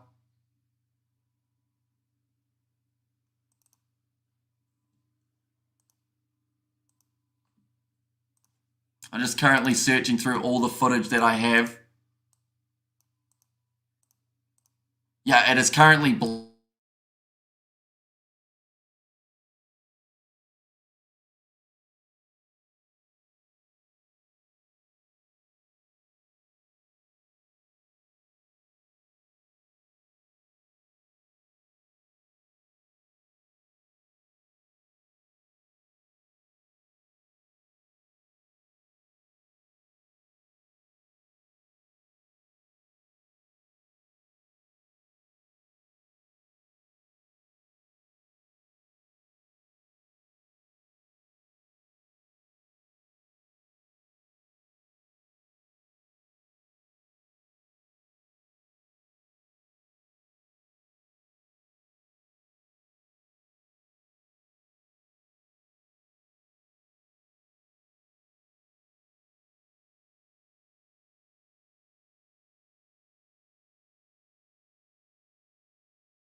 are back, ladies and gentlemen. The Wi-Fi cut out, unfortunately. As some of you will know from the Six Nations, it was actually cutting out multiple times throughout the last live stream. That is the first of the day. Hopefully not going to be the end. But I was just about to buy a data plan so that I could have unlimited Wi-Fi for the next 24 hours. I'll have to top up my phone, though, to be able to do that. Well, and that is a brilliant shot again from Glenn Maxwell, ladies and gents. He is on fire at the moment, sitting on 64 off 32. I should mention Tim David is the other man who has made his way to the middle. But, yeah, not exactly what we want. By the way, if it did cut out, the bat handle was black. I think it was cutting out right when I was talking about that. But Maxwell moves up to 64. We certainly do not want to miss seeing him get to the century if he can do it. If we cannot get Maxwell out, Australia will score about 230. Be out of it, says Patrick. Dude, get your internet fixed. Unfortunately, fun fact, when you're from a small town with a population of 5,000, people don't care if your Wi-Fi is bad because they still won't fix it. So, yeah, it's unfortunate. I'm probably going to have to spend a whole heap of money on data for the rest of this live stream, as well as the next one. Do you know the Rugby Channel Cornflakes? Certainly do. One of the OGs of the Rugby Challenge and rugby everything on our channel. But we have seen the single taken by Maxwell to get him to 65. Currently the runs per over is sitting at 12.46 as well, I should mention. Cut away by David, got it through the gap, and he is going to be speeding up now. Starling not available in your area? I don't believe so. No need to buy data? No, I will need to. Because if it keeps cutting out, if it's going to cut out 4 or 5 more times like it did on the rugby live streams, it will mean that to be able to do these live streams, I will have to get data. I'm friends with him. Says, try tying down under. Well, tell him I say hi. He probably doesn't even know of our channel, I wouldn't think. My character cost the All Blacks the GRC final. Says, try tying down under. Now cut away, it's in the air, and again David will hit it to the boundary. This guy will survive, says Alidians, and Maxi says Akash. See, this is what I was talking about. I don't think Stoinis being out there was a bad thing, because Davids is now sitting on 9 off 3 balls. People want the truth, are you really from New Zealand? I am, indeed, streams like 3 times a week. Says, try time down under. Mondays, Wednesdays, and Fridays on... I never knew he was on Twitch. I knew his videos were up on YouTube, of course, but yeah, I never knew that he was a Twitch streamer.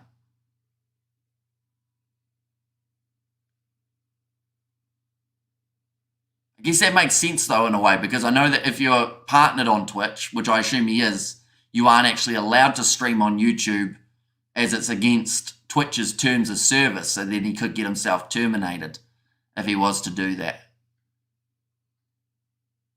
Now Maxwell on strike again. Last ball of the Shepherd over, which has already been expensive. I think Maxwell called for 2. David is not the quickest man between the wickets, but he gets there this time. Can Maxwell make it to the 100? He's still on YouTube, but he keeps his watch along to YouTube. You can make a lot of money from Twitch. So here's BRB. End of the 15th over. Australia still sitting with 14 more runs. In terms of that comparison between 10 runs and over or more, and bleeding runs again in the middle overs.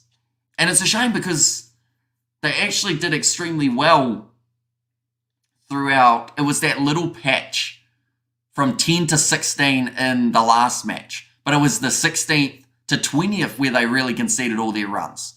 At the moment in this case, it seems to be more of the factor that it's just been the whole way through the middle patch. They actually had between about 6 and 10, I think, was their best crack when they were bowling well. He's a Highlanders fan. I think he is indeed, from down in Dunedin.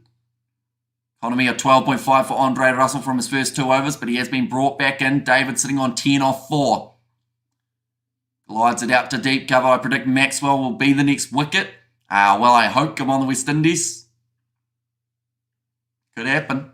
Although Tim David is known to throw his wicket away early, sitting on 11 off 5. And I think I'm one of the most well-known Rebels fans on Rugby YouTube. Not the only Rebels fan on Rugby YouTube. There's dry time down under. Hopefully they do all right this season. Fingers crossed anyway, that they will be able to compete throughout Super Rugby. Definitely because they are a side that, you know, like they'll want to go out on a high. It's got good taste up the landers. Oh, Maxwell has played the weirdest looking shot we've seen of the evening. He tried a back foot ramp down the ground, I think is the best way of describing it. I don't even know how he bent his back the way that he did. But it didn't look comfy. And it also looked like something could have really gone wrong.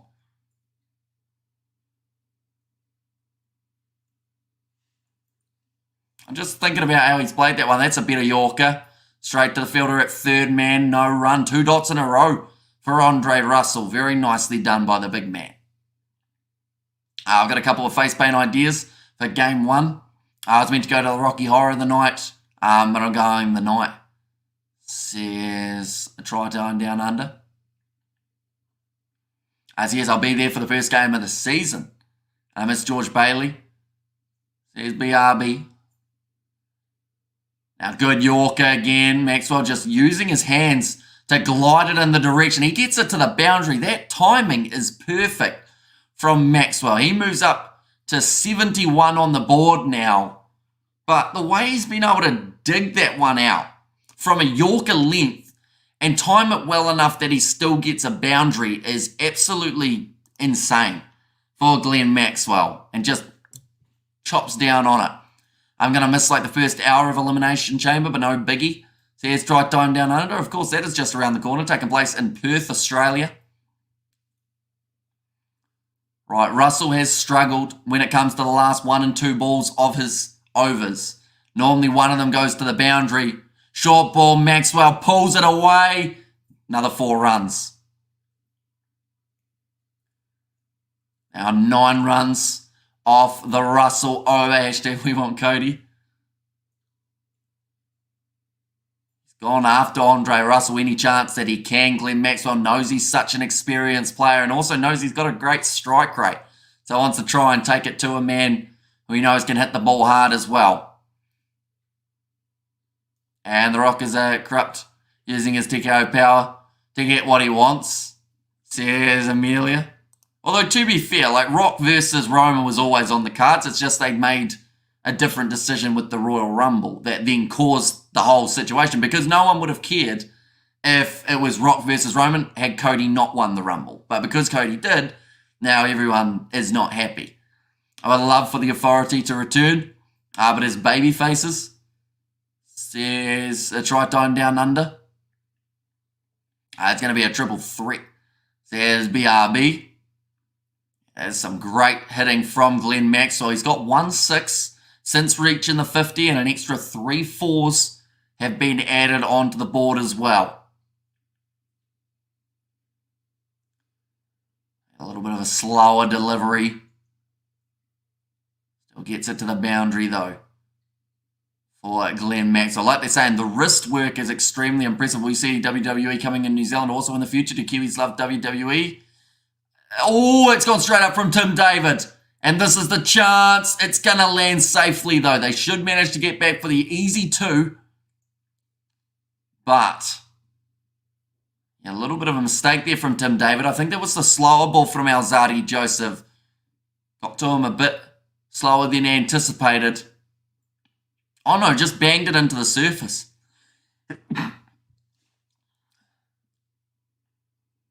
Rovman Powell, the skipper, has to field that one at fine leg. It's not often that we've seen the Australians actually pick out fielders in the deep, other than when they have gone out. Another short ball. Oh, that's gone. Bye-bye ball. Tim David puts it up into the stands. And another 6 runs. This is not good for the West Indies. I will say it right now. After such a good start, now from about 6 overs onwards, or so, maybe even 10 overs onwards, they just seem like they've hurt. The Rockers a huge sell, unlike Cody, that is true.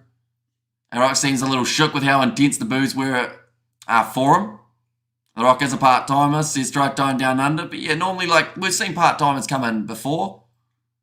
So it's one of those ones that, like, if it's going to sell tickets and it's going to make them a lot of money, look at CM Punk. He came back and now he's injured for the next, like, 4 months, 5 months now. He'll still be collecting that paycheck. A bit of a misfield there from Puran. They won't take another run, though. 9 runs off the first 3 balls of Alzarri Joseph's over. It's so funny. At the mid-card, Cody Rhodes won 2 Royal Rumbles back-to-back, and Big Show Kane haven't won a single one.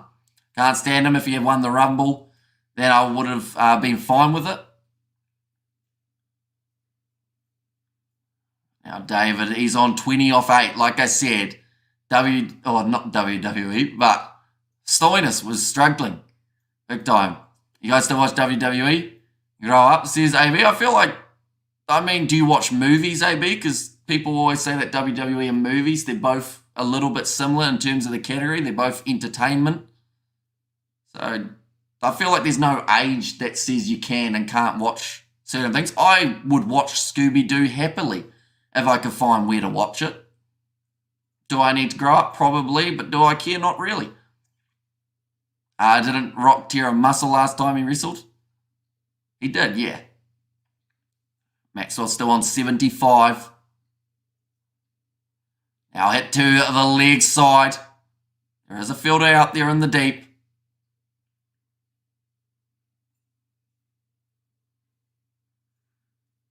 Still going at that 10.7. Cartoon Network plays it in the mornings, I think. Do they? See, I don't have Cartoon Network because I've got Sky Sport Now rather than Sky Go. So I think that's where I'm missing out a little bit. Now David on strike. Last ball of Alzarri Joseph's over to get out of it unscathed. And that is a good bouncer being bowled. We got 4 for 183. This is, I don't know. I want to say that the West Indies, if they're conceding this many runs, like, can they, I'd like to think the Windies have got the power, but have they got the Maxwell maximum power? And I think they do at the top of the order with Johnson Charles, but can he back up what he did last game and turn it into a little bit more? And Glenn Maxwell just wanted a drink of water with 3 overs remaining. He has got 24 runs to get to be able to get his 100 here. I predicted Maxwell to get his 100 off off 54 balls, I think it was. So he's got 13 balls to get it. See if he can do it. I'm hoping they turn it around, Helen. Scooby-Doo is my entire childhood. Scooby-Doo, up till this day, I still can't work out who did it half the time. Wide, Maxwell still manages to connect and will get 4 runs. A little bit of luck involved there. It could have been a wide for Jason Holder, but with Maxwell's hand-eye coordination, he still manages to get that ball away. Yeah, going for the wide Yorker and just scooping it over the top. That's got to be frustrating for the bowler. Yeah, just lobbing it over the man, that third man. Maxwell moves up to 80 now.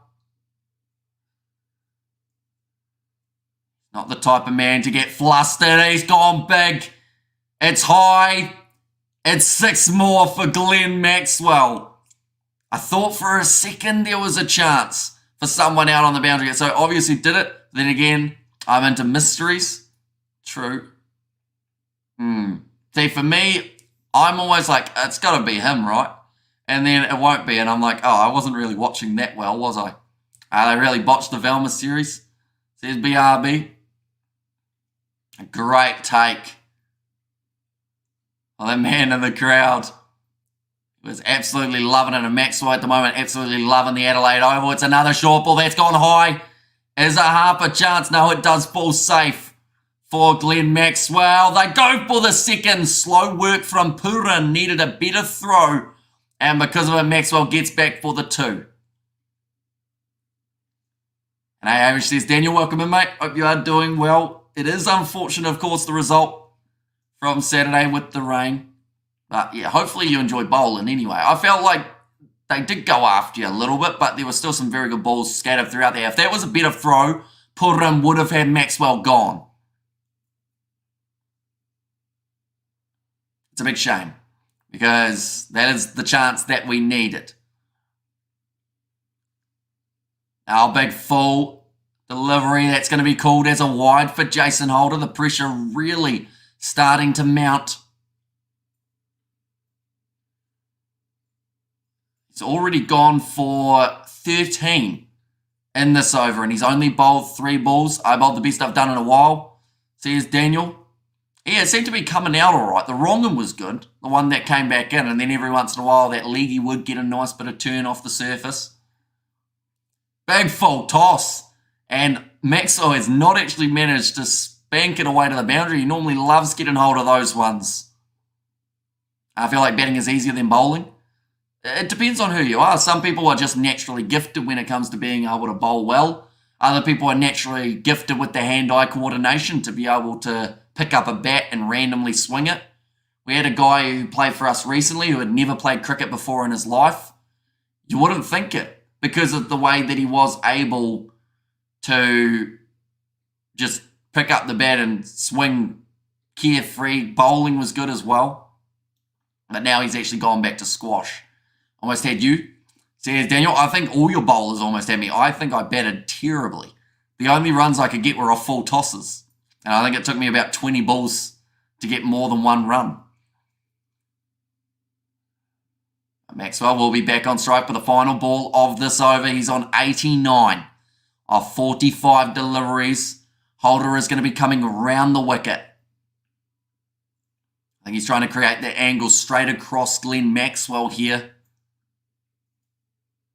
Well, your scorecard is blurry, not clear. I play squash, says Daniel Eastie. And that seems to help a lot with the cricket side of things. Can we say it's a good pitch to bat on? I think it is. I think that the West Indies haven't really bowled to much of a plan on the surface. But then saying that, when you've got Glenn Maxwell on strike, Holder bowled a wide Yorker and it still made it to the boundary. So you never quite know what you can get away with when Maxwell is at the crease. I think you've still got to put it on his stumps though. Because the Yorker length he's found hard to hit, and he has been only getting the occasional boundary off a Yorker. Question is, who's going to be that bowler who does bowl it well enough to get Maxwell? He's currently 10 away from his century. Partnership is on 53 of 26 deliveries in Australia, 1 short of their 200 runs after only 18 overs. Best Windies player at the moment. I mean, Jason Holder is a good shout in terms of what he was able to do bat and ball last week. That is full. Maxwell has just flicked the wrist, and that will be another 6 runs. He moves to 96. My prediction of 54 balls for Maxwell's century is well and truly going to be off, unless, of course, there's a whole heap of dots. Best batsman, I would say, is Brandon King at the moment, based off current form. Mario Shepherd, the full toss, swept away to the leg side from Maxwell. Just the flick of the wrist, and he manages to smash it for 6 more. Just the timing, right out of the middle of the bat. West Indies, can you please do something to prove us wrong, at least with the batting, says Helen Howard, but that now moves them up to 205. Slower ball. Maxwell hits it in the air. It is in the gap, but he'll just get the 1 run for it. Moves to 97. He's disappointed. Thought that was going to be his chance to bring up his hundy. Tim David now on strike. 21 off 10. He pretty much needs to just go for it as well. I said it earliest that Maxwell will hit a ton today. And Maxwell, best aggressive batsman after Brendan McCullum, says Akash. Yeah, just limited flick of the wrist. Gets it 92 metres. Looking forward to seeing Brandon King, says BRB. Now Romario Shepherd coming around the wicket. Great Yorker. Going to be chipped down the ground from Tim David. They should get 2 for it. And they will get there easy. Russell having a run in. Joseph's been good. That is true. Alzadi Joseph also doing pretty well. He just seems to be able to keep that economy rate quite tight, Alzadi Joseph, even when other bowlers are getting smashed around. Yes, he's had the occasional boundary off him, but he seems to have a lot more dot balls than some of the others in this West Indies team. The more dot balls that they can have throughout the later stages, that's down the leg side. And another wide there from the West Indies. I believe that's about the 15th or 16th extra that they have had throughout this innings. 18, in fact. 7 wides. How many international sides have you seen bowl 7 wides? Don't even think you boys yesterday, Daniel, bowled 7 wides, did you? There were a few no balls in there, but not too many wides overall. Maxwell has T20 hundreds. He has got 4 before. It's a good Yorker there. And another dot ball from Romario Shepherd. I'm going to come back later, maybe, so that I'm not being a jinx. Surely West Indies does better while I'm wasting Simran, although they've really trapped themselves in this case in terms of they were bowling really well, and then they just decided to let their foot off the gas, allow Maxwell to get in, and then now he's really going for it. Nicely cut away for Maxwell through the gap. That is a century, ladies and gentlemen. Maxwell, 101 off 50 deliveries. The man going at a strike rate of over 200. An extremely entertaining innings. He wasn't able to perform at Blundstone Arena in Hobart, or in Tasmania, I should say, for their last game, but certainly performed here. Going to get some food. I'll be back. It's going to be a good game considering some of the Windies batting form. So here's Daniel. Yeah, I feel like Johnson Charles and Brandon King at the top of the order, they will definitely be the keys for the West Indies. If they can get off to a 100-run partnership, that's going to help. But the fact that they still have another over left and Australia are already on 212 makes me pretty concerned, because there is a chance that we could see 230 here. Big full toss, just the flick of the wrist, or the wrist, I should say, from Maxwell, and it's another boundary. Moves up to 105 not out with 1 over remaining. Maxwell's 500th, beast of a player in limited overs cricket. And look, a good astrologer I'm, says AB. And also, we have got there Shamar Joseph playing IPL. He certainly is. I started off with a hiss and a roar here for the Maxwell innings. He's had 7 sixes, 10 fours. So a huge amount of his runs actually coming from boundaries. To be exact, how many is that? That is 84 runs, or 82 runs, I believe it is, coming for Glenn Maxwell off of boundaries. Just need to get some more hope, to manifest some wickets. Says Simran there. Rohit Sharma, Maxwell got 5 T20 international hundreds. Says AB, but it will be now Tim David on strike. Now for him, this is just about swinging for the fences, because at the end of the day, they've still got Maxwell at the other end. I feel like Puran is due some runs. I'd agree, yeah, he hasn't really... Definitely in that first T20, it seemed like he was just about to start firing, but never really fully committed. That's a massive full toss, and that is hit away to the boundary for David. That might even be a no ball. It is. So this is going to be a no ball 6, and now it's a free hit. That is the worst start to Andre Russell's over that he could have had. 7 runs off that 1 delivery, and he still has to bowl another 6 in this over. And great score from the Aussies, says Stefan. But not the experienced veteran Andre Russell that we are used to seeing from his 400-plus T20 matches all around the world. You bowl a full toss like that to an international cricketer, you're getting hit for 6 more likely than not 90% of the time. Now Russell has to try and rebuild his composure. David could still get a 50 here. He's got 6 balls to get 22 runs. Now I know that sounds like a lot, but we're talking about Tim David here. A man who has got power for days. And if he really times the ball, he can knock it away.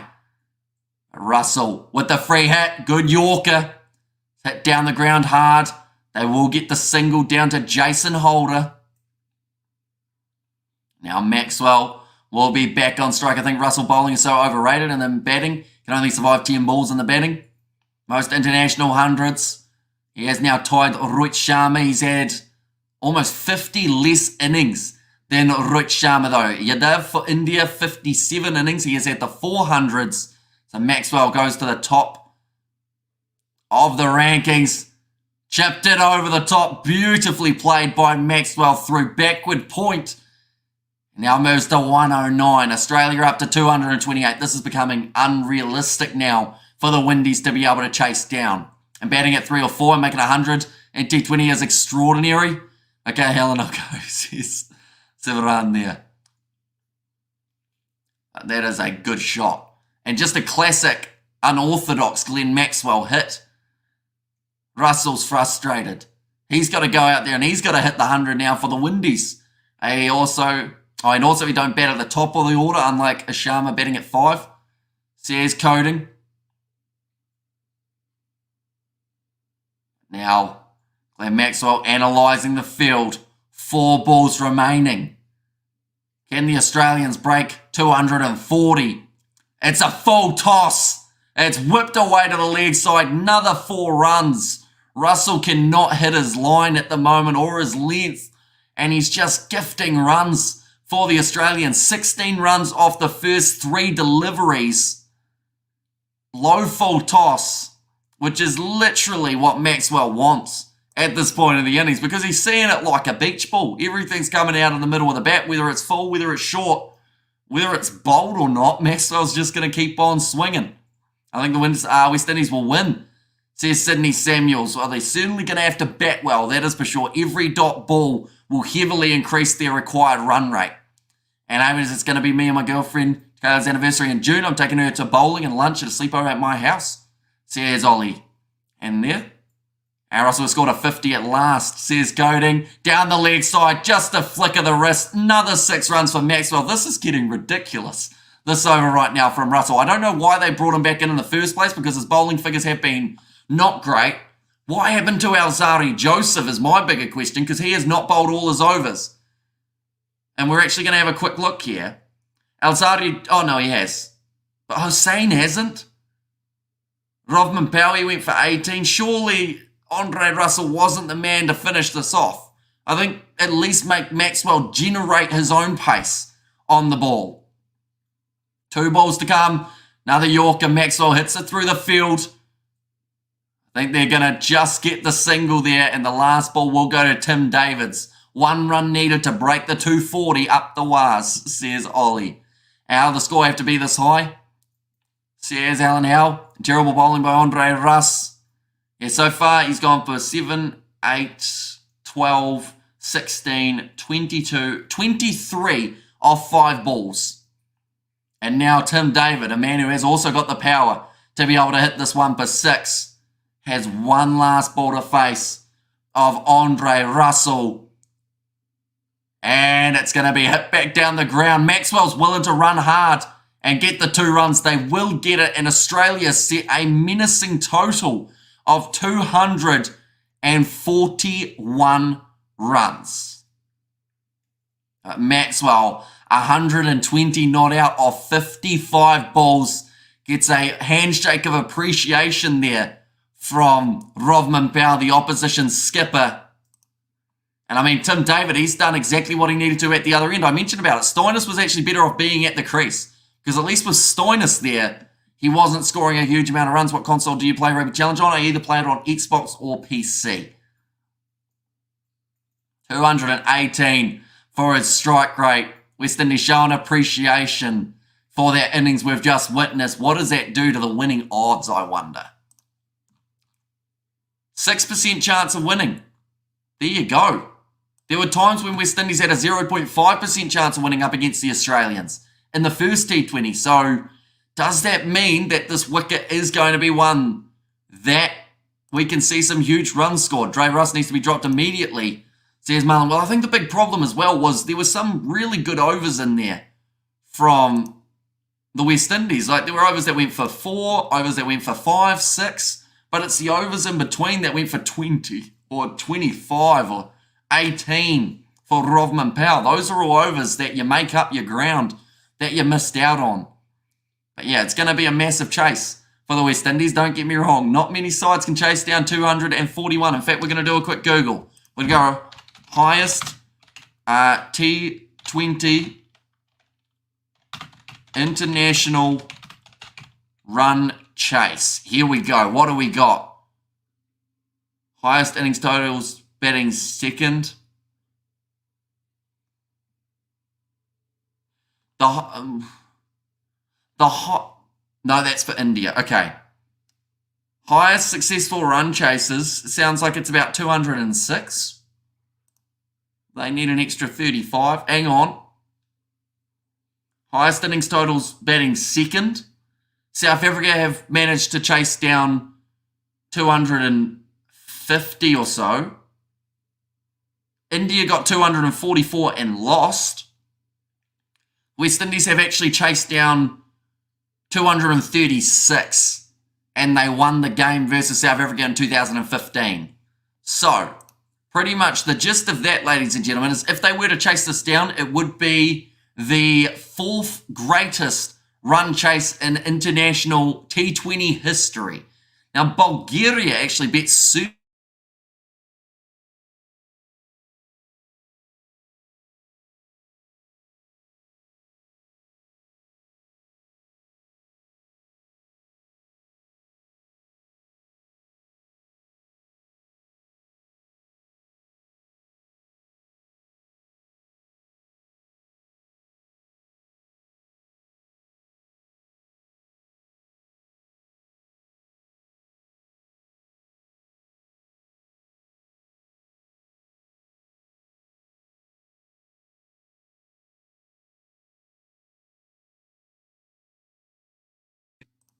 Right, we're back, ladies and gentlemen. I'm currently running through data, so hopefully it sticks around for a little bit. But yeah, Wi-Fi cut out again. Australia, that was their, I believe, third largest run chase by an international team. We did actually see South Africa beat the West Indies by chasing down 259. That was in March 2023. Dre Russ needs to be dropped immediately, says Marland. And there as well. And well, says Cordell. So yeah, a lot of runs being scored in quick succession by the Australians. They were only going at about 10 and over at the end of their power play. And 2-5 will bat. But then, as always, gone, says Helen Howe. But yeah, it is going to be a task and a half. I think that we can all admit that for the West Indies. It's just whether or not they can get something going and try and really fight for it in this matchup.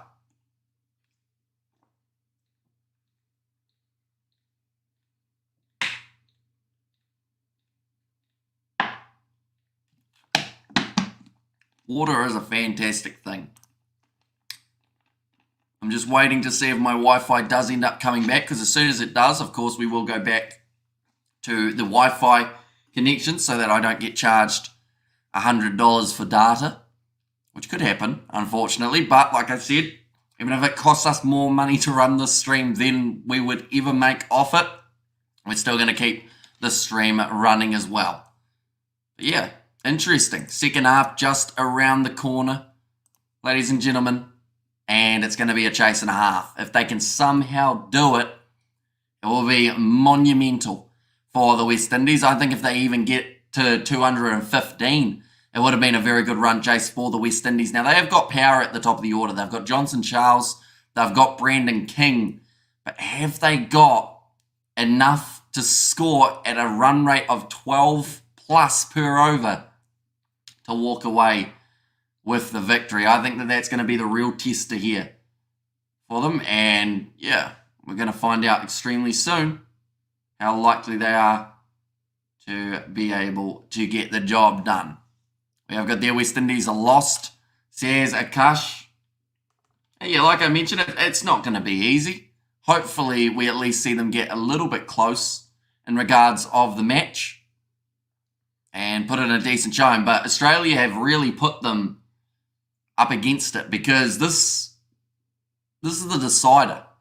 Whoever wins this match wins the series, theoretically, or at least has momentum going into the next game if it was the West Indies who could walk away with the victory here rather than it being the Australians. But yeah, Aussie have put themselves in a formidable position.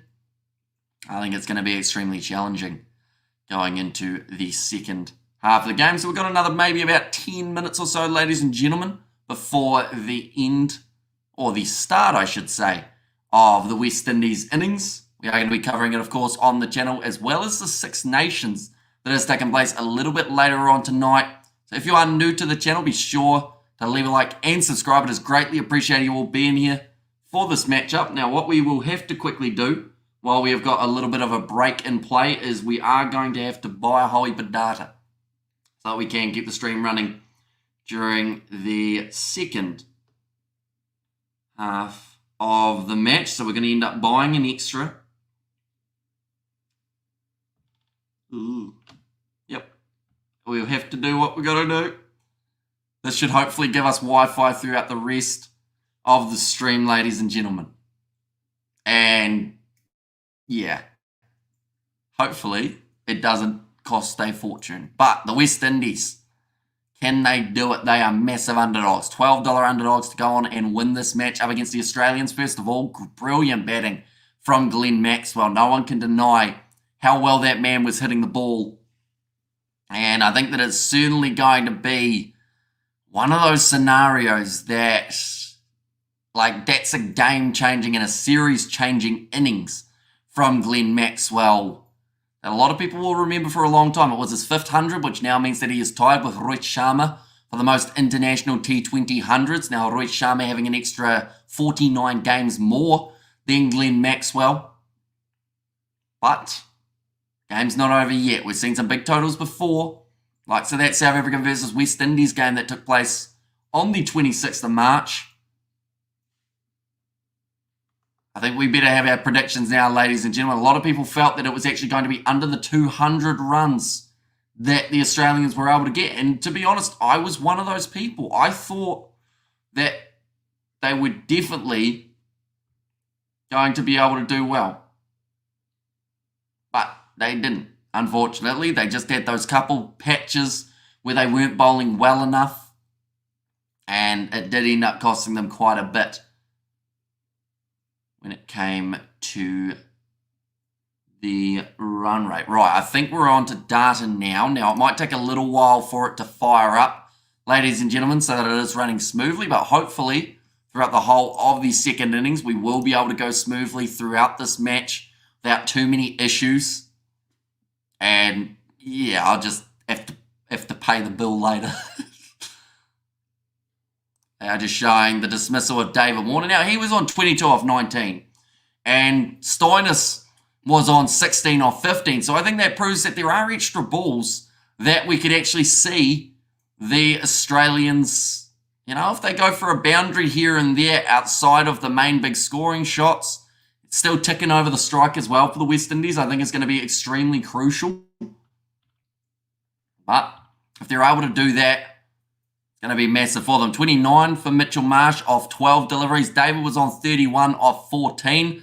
Those two innings certainly changed the game around. I think the worst of the batters, unfortunately, was probably Josh Inglis, just hitting that one boundary and then being dismissed in only the second over of the day.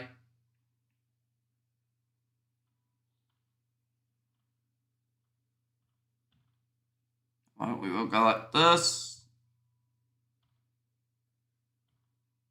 Like that, right. Hopefully it is working. Yo says talent. Welcome in, mate. If you are doing extremely well. Anyone who is new to the channel, of course, be sure to leave a like and subscribe. Rovman Powell is the captain. Wise put in picture on the thumbnail. Says Zoltor. So obviously you didn't look at the Australian fella as well, because fun fact, David Warner is not the captain, but the trend was openers and also top order batsmen. So that is why I have gone with David Warner as well as Puram, because to be honest, I thought that those two may be the guys who were key for their side throughout the match. I had Maxwell for the first match, who also, fun fact, is not the captain. But yeah, it's nothing personal against Rovman Powell. It's just the fact that sometimes I like having it so that the players match up well. I went with Alzari Joseph alongside Glenn Maxwell for the first match because I felt like that would be such an awesome battle to watch when they go head-to-head. Spencer Johnson getting an opportunity with the ball in hand for this matchup. And he's got a lot of runs to be able to work with. He's mixing things up, says Illidians. And there as well. But yeah, so far I haven't actually gone with either side's captains in my thumbnail. So it's nothing personal against the thumbnail or against the captains in that regard. But yeah, we pick a player and we stick them in there. I feel like it's not that serious. Zampa, they are just showing 76 matches, 85 wickets. Best is 5 for 19, and he was also able to get himself 3 wickets in the last matchup that we saw taking place between Australia and the West Indies.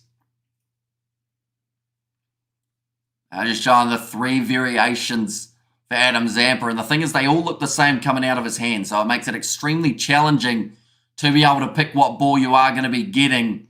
The middle shot, I can tell you straight away that was actually Andre Russell. He was clean bowled by Adam Zampa in the first matchup for the T20. Josh Inglis. Looks like he is currently just warming up there with Adam Zampa. In fact, he's doing a little bit of a crab walk, trying to stretch out the groin, get that all sorted out. I feel like that's something I should do because my groin is absolutely awful when I try and play cricket. I seem to pull it every 5 seconds. That sounds a bit dodgy. But, yeah, Josh Inglis not quite able to perform. Under-19 final score. Says Akash, I believe they're still going at the moment in the under-19. They've got 50 overs to work with. They're currently sitting 120 for 3 off 27 overs for the Australians. Hicks and Singh, the 2 batsmen at the crease for the Aussies. Just showing King and Charles. They had a great opening partnership of 89 runs of 51 deliveries for those 2. And that's what they need today. They probably need 80 runs off the 6 first overs. And that is such a tough task. But that's honestly not too much ahead of the current run rate that will be required for them throughout this whole innings. They need a massive power play. And if they can't get more than 70, if they can't get more than 60, or even worse, if they can't get more than 50, I think that they're already out of this game. So for the West Indies, they definitely need that massive start. Question is, can they get it done?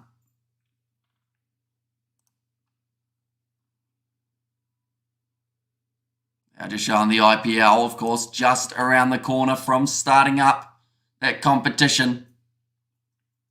Always a very entertaining one, the IPL. Only problem is, of course, the time zones here in New Zealand are absolutely awful for us.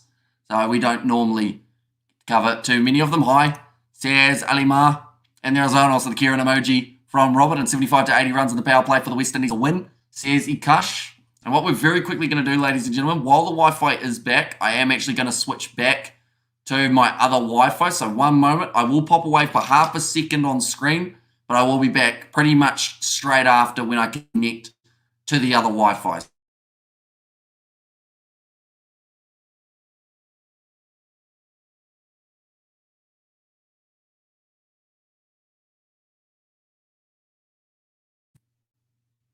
All right, we are back, ladies and gentlemen, I believe. Fun fact, it wouldn't actually let me connect to the other Wi-Fi. PSL coming to the live stream, says Alimir, we probably won't be doing the PSL this year, mainly because of that same reason of terrible time zones for us here in New Zealand. Plus, it's also a competition that not many people normally pop in. Like, we've done Pakistan international matches before, and we've had like 3 people watching, so I feel like that is the same with the PSL.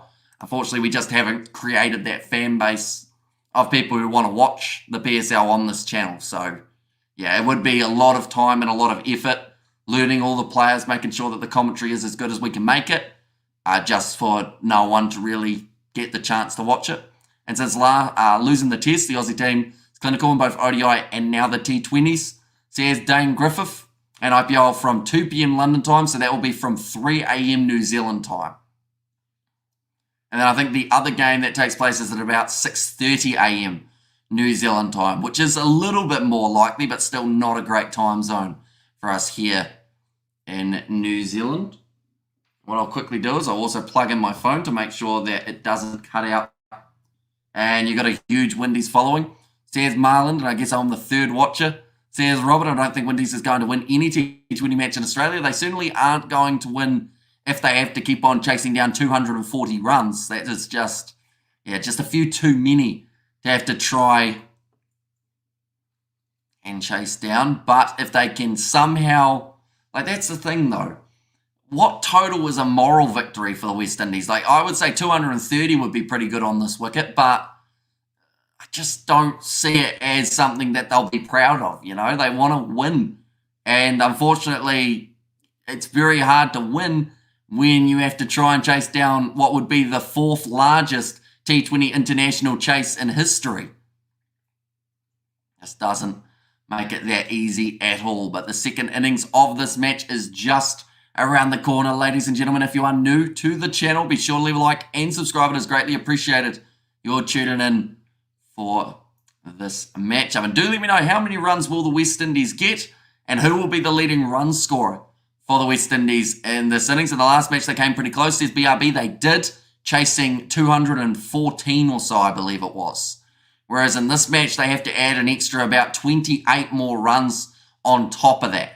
I think that is something that makes it very challenging. And 2 p.m. in London, 4 p.m. South Africa time, 7:30 in India, 1 a.m. Australia, 3 a.m. New Zealand for the time zone, says Akash.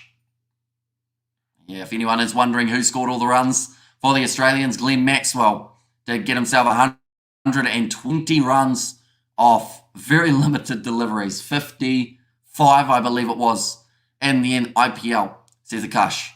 And there as well, but now the West Indies about to make their way onto the park, getting ready to try and chase down what would be, like I mentioned, one of the record chases in T20 international cricket. Never say never, put in high score. Says Dane Griffith, like I said, under 70 in the power play, and the West Indies, I mean, don't get me wrong, Australia had under 70 from their power play, and they still managed to get themselves up to that 240, but they need the opening partnership stand to be an extremely effective one. Mitchell Marsh making his way out onto the field, leading out his Aussie side. Will feel that they are well and truly in the box seat currently. It's not going to take too much. Couple quick wickets for them to feel that they are heavy favourites. 100 plus in the power play. I don't know about 100 plus. I don't know if that is something that is really possible for these two. But 80 runs, that's definitely doable for the power of Johnson Charles as well as Brandon King. Both batted well throughout that first game. Had a nice opening stint of about 83 as their partnership. Maxwell in the field. If he fields anything like he bats, he's going to take some screamers, that is for sure. Target of 242. King and Charles. King got himself the 50. Went out actually the very next ball after scoring his 50. Got 53 and then was dismissed quickly after. Like they've said, it is a good Adelaide Oval pitch. You have to get off to a good start, though.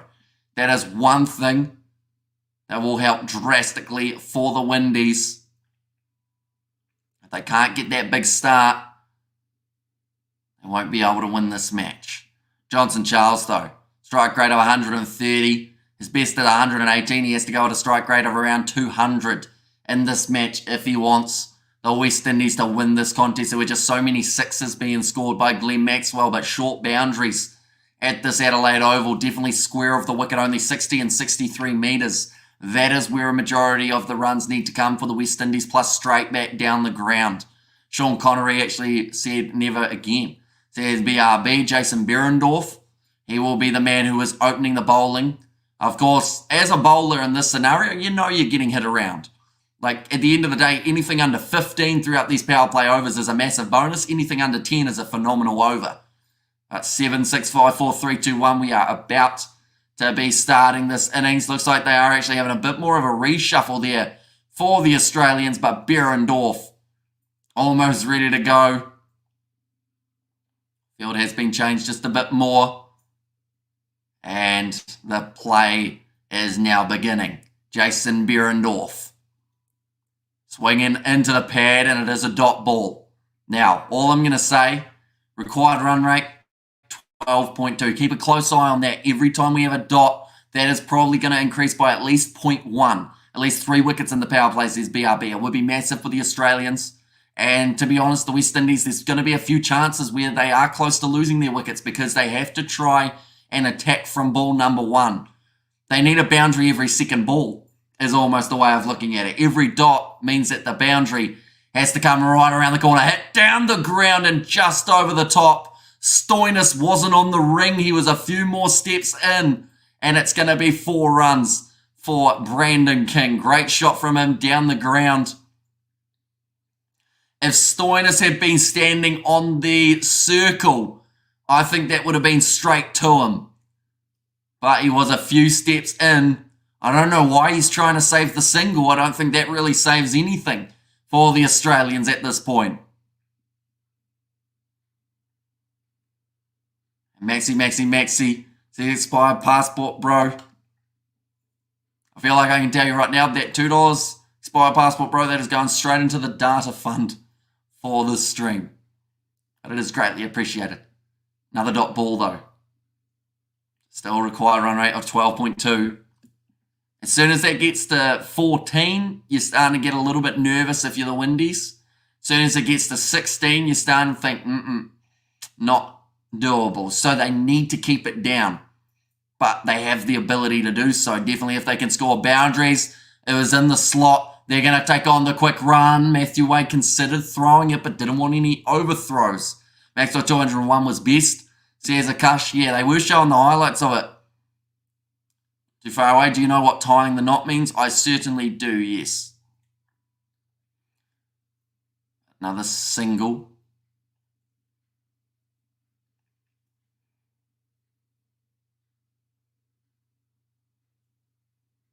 Two balls remaining. Johnson Charles, a man who smacks the ball extremely hard and puts in what some would call minimal effort in terms of the extra movement that he makes. He stands and bangs, he stands and delivers, and he's just done it here. First ball that he faces, hits it for 6. That is the biggest 6 of the day, and he has not faced a delivery as of yet. And late win last night, your man Ange Postecoglou, Hamish, who's going to win the NFL game tomorrow, says JYD. I'll be honest, no idea. I mentioned about it earlier on. I had no idea that it was happening tomorrow. I had no idea who the teams who were in it were. I have no idea a single member in their whole squads. So I'm the last person you should be asking. Oh, great Yorker. That's hit the pad. That's out, I think. Inside edge might be the only thing saving them. I think Australia, they've got 2 reviews. You use that one every day of the week. They like it a lot. That's very close. Hitting leg at worst, Marsh will go up for it. Now, this is a big one. Because if this is Johnson Charles gone,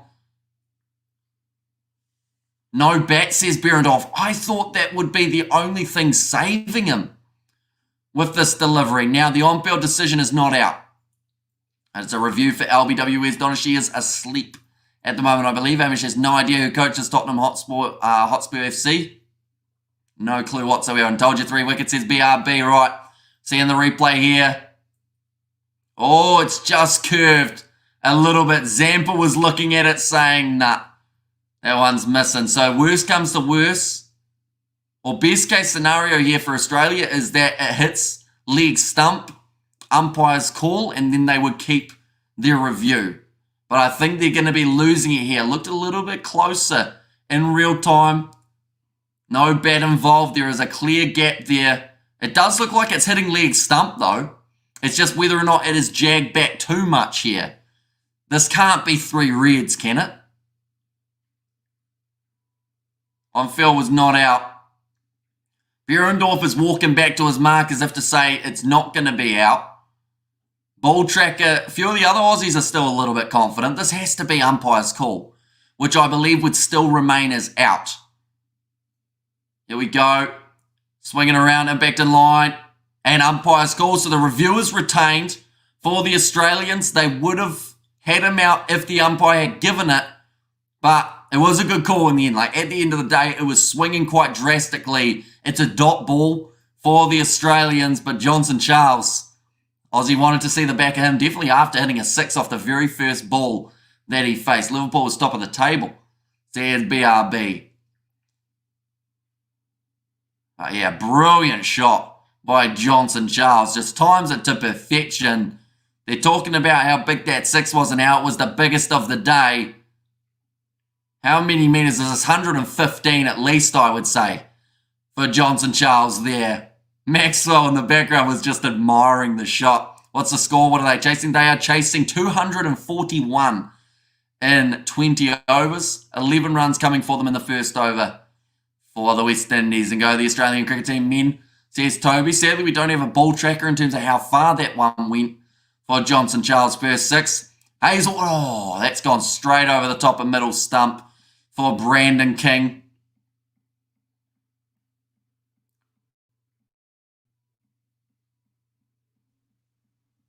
I said Hazelwood sometimes just being consistent the way that he is can actually hurt them a little bit because you know it's going to be full and you know it's going to be roughly up there in the slot.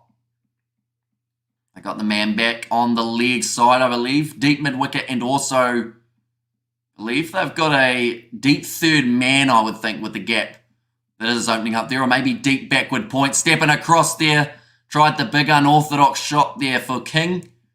And it is going to be yet again another dot, trying to force it at the moment, which isn't working out too well for him. Just really stepping across. Ah, he ate that on the forearm as well. That's the worst thing. When you play an unorthodox shot, it sucks when you miss it. It sucks even more when you get hit by the ball that normally in a scenario he could have just driven over the top of cover for the boundary instead. But 5 off 6 for King.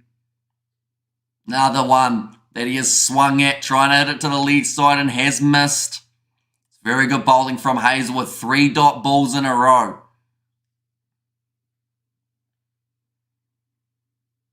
Seeing there, the required run rate has already upped to 12.5 because of the dot balls. And in some scenarios, you've got to pick your ball. You can go for the boundaries, but if you're not going to be able to hit that ball to the boundary, you still have to find a way of scoring a single just to keep that total continuously ticking over.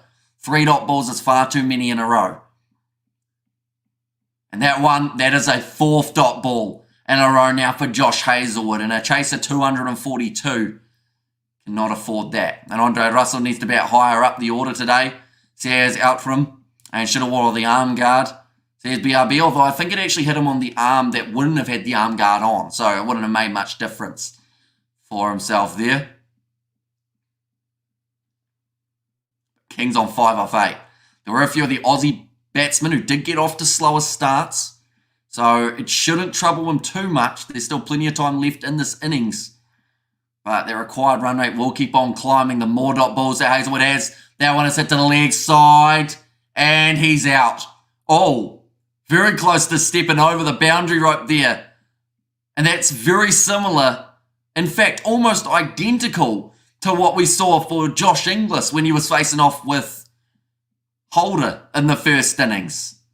But Tim David, well taken in the deep, took the step back and almost got a bit close to the boundary rope. But that is the end of King.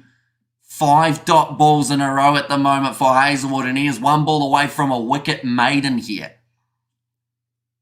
That's impressive.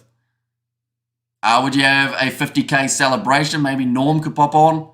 Says JYD, it could be an idea. I think we're still a little way away from the 50k. Like I would say a good maybe half a year to a year away from reaching that point. But yeah, we'll have to try and do something, I would say. And a celebration. Yeah, Brandon King. He had his eyes set on the short boundary. Unfortunately, Hazlewood didn't bowl a single delivery where that short boundary was really the best option. And Tim David almost stepped dead, or stepped on the boundary rope. Nicholas Purin now making his way to the middle. Strike rate of 134. They normally can score at a relatively quick succession rate. Has 1,829 runs and T20 international games. Beautiful sunset there at the Adelaide Oval, or the horizon anyway. Looking absolutely incredible here. Our last ball of the Hazlewood over. And it's going to be a leg by, so theoretically that is kind of a wicket maiden for Josh Hazlewood. Didn't go for any runs.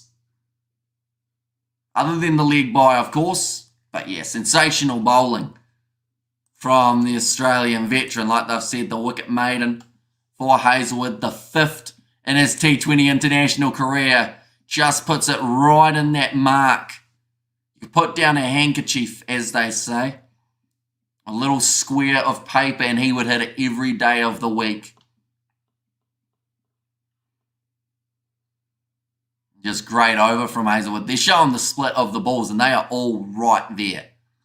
He puts it exactly where you think he will, but you can't do anything about it because he still manages to find a way of either getting you out or having it miss the bat. Now the required run rate is already up to 12.8. Jason Behrendorff getting a second over here in the power play. We are yet to see Spencer Johnson. How's George getting on? He's doing very well. Me and him actually played golf earlier on today, probably about 3 hours before the live stream. This one, that is, but you know, he's doing well. Quite a bit of work at the moment taking place for him. Tries to hit that one too hard there. Nicholas Pooran just loses his shape. But he normally only needs one ball to look at, and then the next one, he normally goes bang. And Behrendorff, he's bowling it at the moment on that length that can be hit for 6 if you can get under it. And just like that, Pooran, almost right on cue, hits that boundary all the way on the half volley almost for Nicholas Pooran. And this man has got the Maxwell, I guess, ability of being able to score a whole heap of runs in a hurry. And he's actually scored that massive 6 out through cover. That is something that is actually very good to see for the West Indies, because if you're playing it all around the ground, it's going to be a lot more tricky. Oh, the ball boy got hit in the back of the head there, unfortunately, or actually the security guard. That is why that lady walked it right down. Another 6. Or has he got it? Yes, he does. Another 6 back to back. I mentioned that Behrendorff would probably get smacked around the park a little bit throughout his over. That's what he's experiencing at the moment. The required run rate, even with those 2 6s, has now dropped to 12.5. Just still a very impressive run rate to try and get for a side. Yeah, great shot from Nicholas Pooran. Oh, the Wi-Fi was trying to cut out. Even on data, it's still cutting out a little bit, ladies and gentlemen. But the main reason for that is because my data on my phone is not really designed to keep a stream as well as coverage running at the same time. So that is why it is struggling a little bit.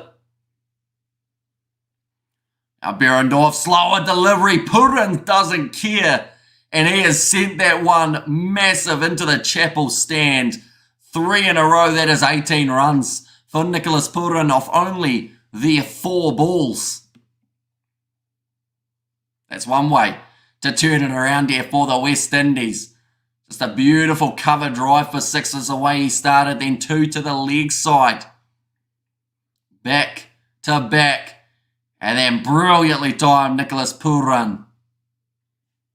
I don't know what Behrendorff's tactic is here, because no matter where he bowls at the moment, Pooran is still hitting him to the boundary. I think you've got to go pace off. Pace off Yorker. Can he get it?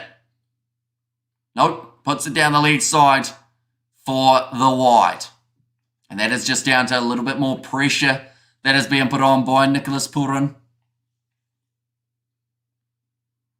I said Pooran from the beginning, although this is a very good start, don't get me wrong, but he needs to continue it. Because if he goes out now, then yes, he's helped the run rate go down, but he's also thrown away his opportunity to be the hero for the West Indies in this innings. Has to make sure that he's out there after the power play.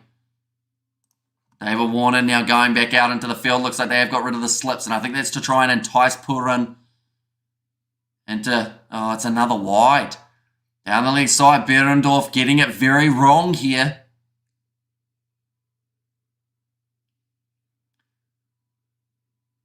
Saying that he's trying to create that angle, but I think that Behrendorff, to be honest, he was one of the bowlers who were probably quite lucky to still be selected in this team. It's probably down to that Abbott injury, or else I think that Behrendorff would have been the pacer who was taken out. Still 2 balls remaining, and he's already gone for 31. That is a much better ball Going straight out to Adam Zampa. Oh, half a run-out chance. But they do get back. Another dot. Exactly what they need at this stage of the innings. I mean, the West Indies, if they can get a boundary off this delivery, that would help push them towards that required run rate that they require. The crowd certainly feeling the atmosphere at the Adelaide Oval. They know that they could be witnessing something special just around the corner if Puran and Johnson Charles can stay in the middle. That's close. That's very close. Umpire says no. Australia still have 2 reviews. I believe that one was going a little bit down leg. But I think Australia, they aren't going to review it. That'll be the end of the over. It is a dot to close it out. It's 32 for 1. And of those runs, Behrendorff has gone for 31 of them. Hazlewood having himself the wicket maiden for his first over, only his 5th in T20 international cricket. I have a feeling that if he bowls again here, he might not get the luxury of going for a wicket maiden. Instead, I think we will see Johnson Charles try and take it to him. 2 wides in a row. A little bit uncharacteristic from Behrendorff.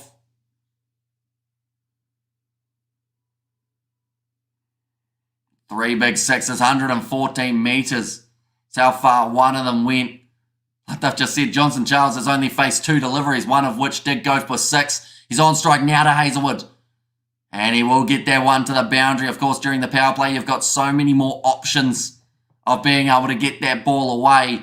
And Johnson Charles, if he swings hard enough every time, that ball is still going to race to the boundary like he requires. There's the first official runs off Josh Hazlewood.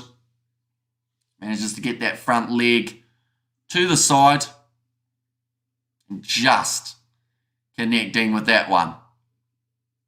Hazlewood again. How do they follow up here, the Aussies? Puts it in the slot. Charles, he has got it enough, and that is another 6. This boundary's not long enough for either side. There's a man disappointed in the stands. He has put that catch down, but that is now back-to-back boundaries for the West Indies. 1-4, 1-6. And Warner says JYD certainly is out there. Yeah, gone through the hands. And he knows that was his moment to shine. He's absolutely gutted to not be able to take that. That might be the only crowd catch that man can ever get the attempt.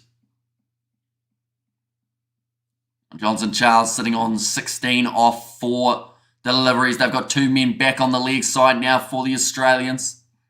5 men on the offside. It's well pitched up there from Hazlewood, and it will be the dot ball. Much required at the moment. Like I said, Johnson Charles, he doesn't work in even or odd numbers, I should say. Always getting either the boundaries or a dot ball.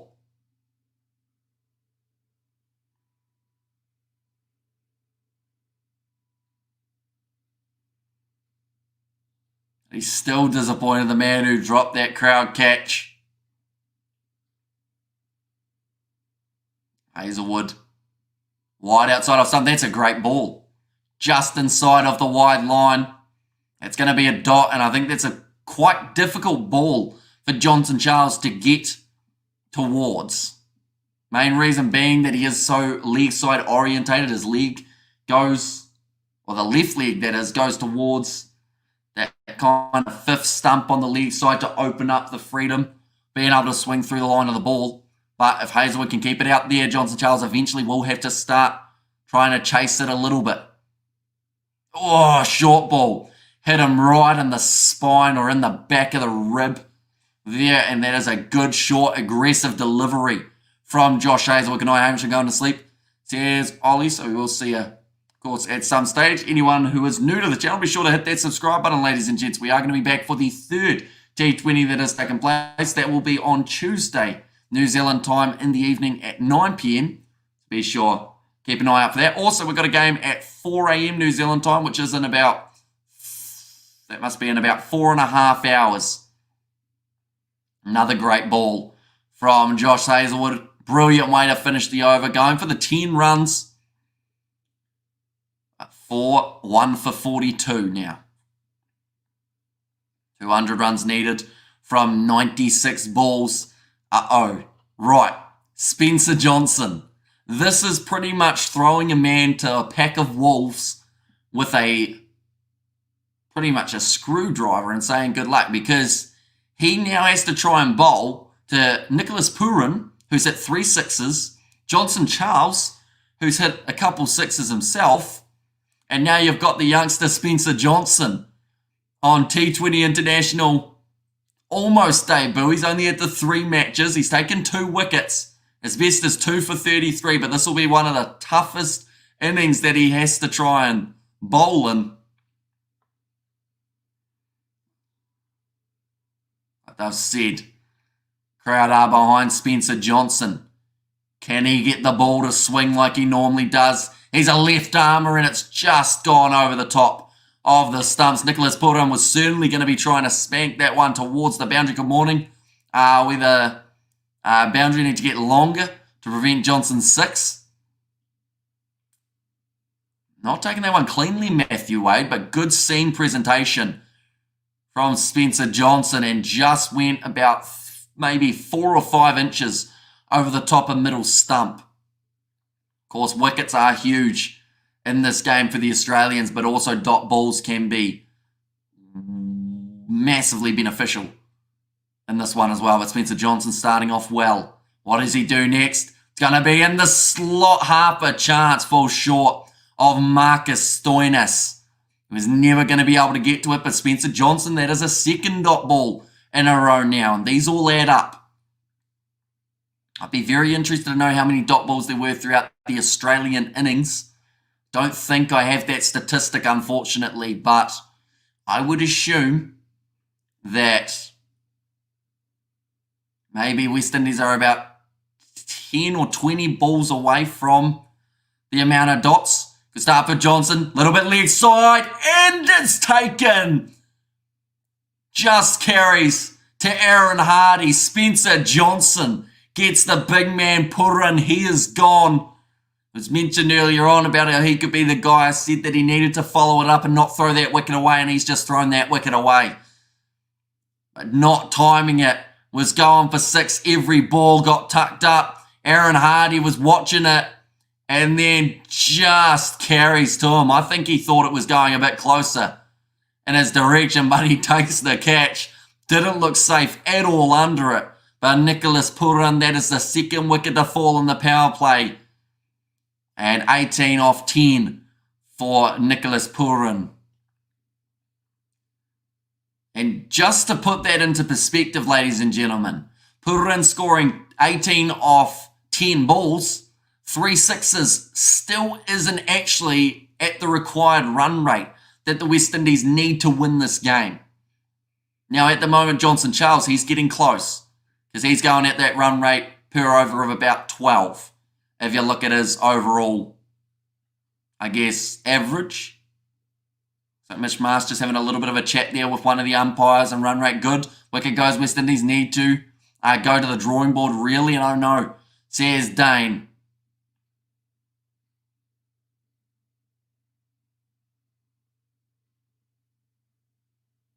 Oh, hang on. Nicholas Pooran has not left the field. Was Aaron Hardy not inside of the circle? This is controversial here, ladies and gentlemen, because if Aaron Hardy did not step in enough, it would mean that it is not out. And it would actually be a free hit for Nicholas Pooran. This could be a game changer. But Nicholas Pooran, I think he was told by the 3rd umpire to wait. Here we go. Right. We're looking at Aaron Hardy here. The man at mid-wicket. You are allowed to start outside of the ring, but you do have to walk in. Yeah, he walks in. He takes a step in, I believe, for Aaron Hardy. Like I said, he was definitely inside of the circle. Yeah, the umpires say it was out, but it was half a chance for Purin. He wanted to hope that he could go back out there. Speaking of hope, here comes Shea Hope. And I think Rovman Powell, oh, he's not happy about it. Seen the replay on the big screen, and it did show clearly that Aaron Hardy was inside of the ring, but I guess that's one of those scenarios that the West Indies, they were just, I guess, praying that that was going to be not out because they know how crucial of a wicket Purin was. But Aaron Hardy, yes, he was quite late walking in, but the rule is as long as you are inside of that circle at the time that the ball is bowled, which Aaron Hardy did take a couple steps, not a huge amount, but just those couple that he needed, meant that the wicket does stand. But Shea Hope with a strike rate of 126. Its best is 55. He's going to need the 100 here if he wants to help the West Indies towards the total that they require. I will mention anyone who is new to the channel, be sure to leave a like and subscribe. It's greatly appreciated. You'll be in here for this matchup. Right. Here we go. Marsh has put in a slip for Spencer Johnson, who has already got a massive breakthrough wicket. Shea Hope, first ball. Outside off, some big swing. That one's taken off. But Marsh has managed to stop that one. I believe it went for the single there. It is going to be a bye. Does mean it is not against Spencer Johnson's figure, so he is also still on for that wicket maiden, but just kept on swinging away. And Matthew Wade, he tried his best to dive out there. I don't know what's happened to that ball, but yeah, it's also seamed and then it just took off. And Mitchell Marsh has done well to be able to pretty much stop that delivery. He didn't stop the ball from having a single run off it. Who is Aaron Hardy replacing in the field? He is replacing Glenn Maxwell. He's having a bit of a spell. That ball has gone up in the air for Johnson Charles. There is no one there. It's going to pitch in the surface. Now get back for two. Yo, what up, my peeps? Says Beds of Blaze, welcome in, mate. West Indies, they want a monumental run chase here. They require 13 and over to try and chase down the 242 total that they are going to be requiring. But yeah, that one just dug into the turf. Who's Aaron Hardy replacing in the field? Still Glenn Maxwell, same as just before. Currently 2 for 45. Already the 2 wickets falling. I believe the Australians were also 2 down at the end of their power play. Now we still have 1 more over remaining. Wow. That is a very short ball from Spencer Johnson. It's called as a wide. And it's also going to be a boundary. So that is an extra 5 runs here. Not sure why he tried that, Spencer Johnson. He apologises. Glenn Maxwell, that guy can smack a ball for sure. See his pads ablaze. Yeah, just a bit too short. Matthew Wade, it was tough for him. Just got the fingertip to it. But I'm not sure why he tried such a short delivery there. I would have thought that maybe just pitching it up to Charles is a good way of going. Though saying that, he got it wrong there. Put it in the pocket. It's a great catch in the crowd. And it is going to be 6 to close out the over of Spencer Johnson, who has just got a little bit more expensive. 13 off his over here. How I am, he forgot to ask, my bad. Says Bad's ablaze. It is all good on my side. Of course, the Six Nations taking place later on in the evening, 4 a.m. New Zealand time. We are going to be covering it on the channel. We're currently running off data as well, so if the stream is a bit laggy, that is exactly why. Great catch. And the crowd, it was the crocodile hands coming together. She's been able to take it very nicely.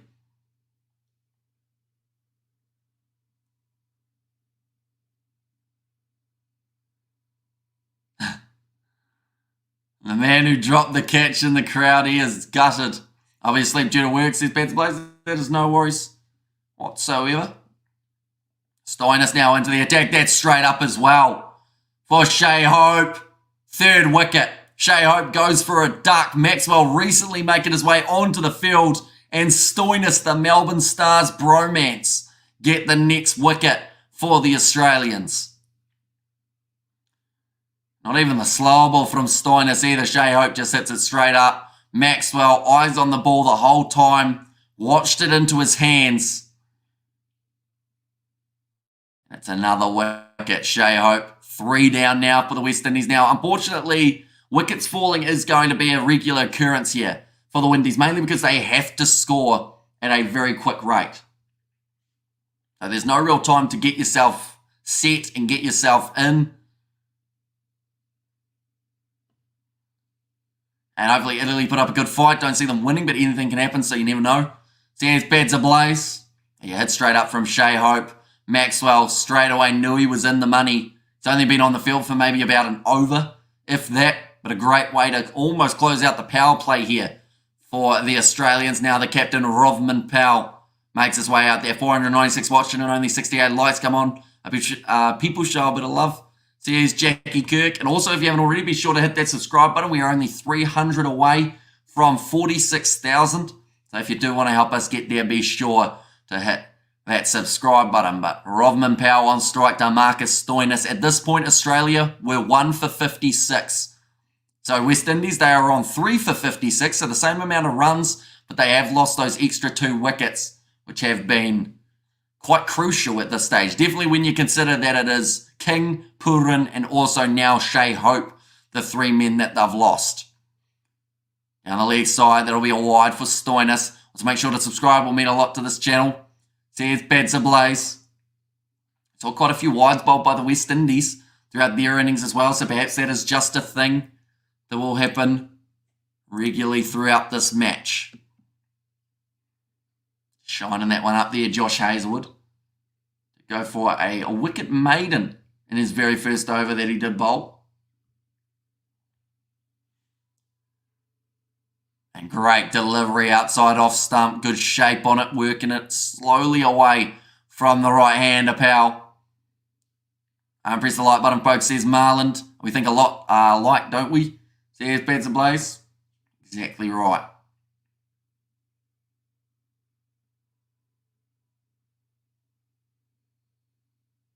Currently, I have seen that so far we have used up 1.41 gigabytes of data. That's not good. I was hoping it would go a little bit slower than that in terms of the usage. Stoinis again, great ball. Glided down to third man for Powell. Just uses the pace of the ball. Why don't try to play cricket? A good question. I don't really know, to be honest. I think it's just that they aren't that interested in it as a sport. And stupid ad. Says bats and press the like button, folks. Says Marland. Yeah, just nicely glided down towards third man there. Goes down for 4.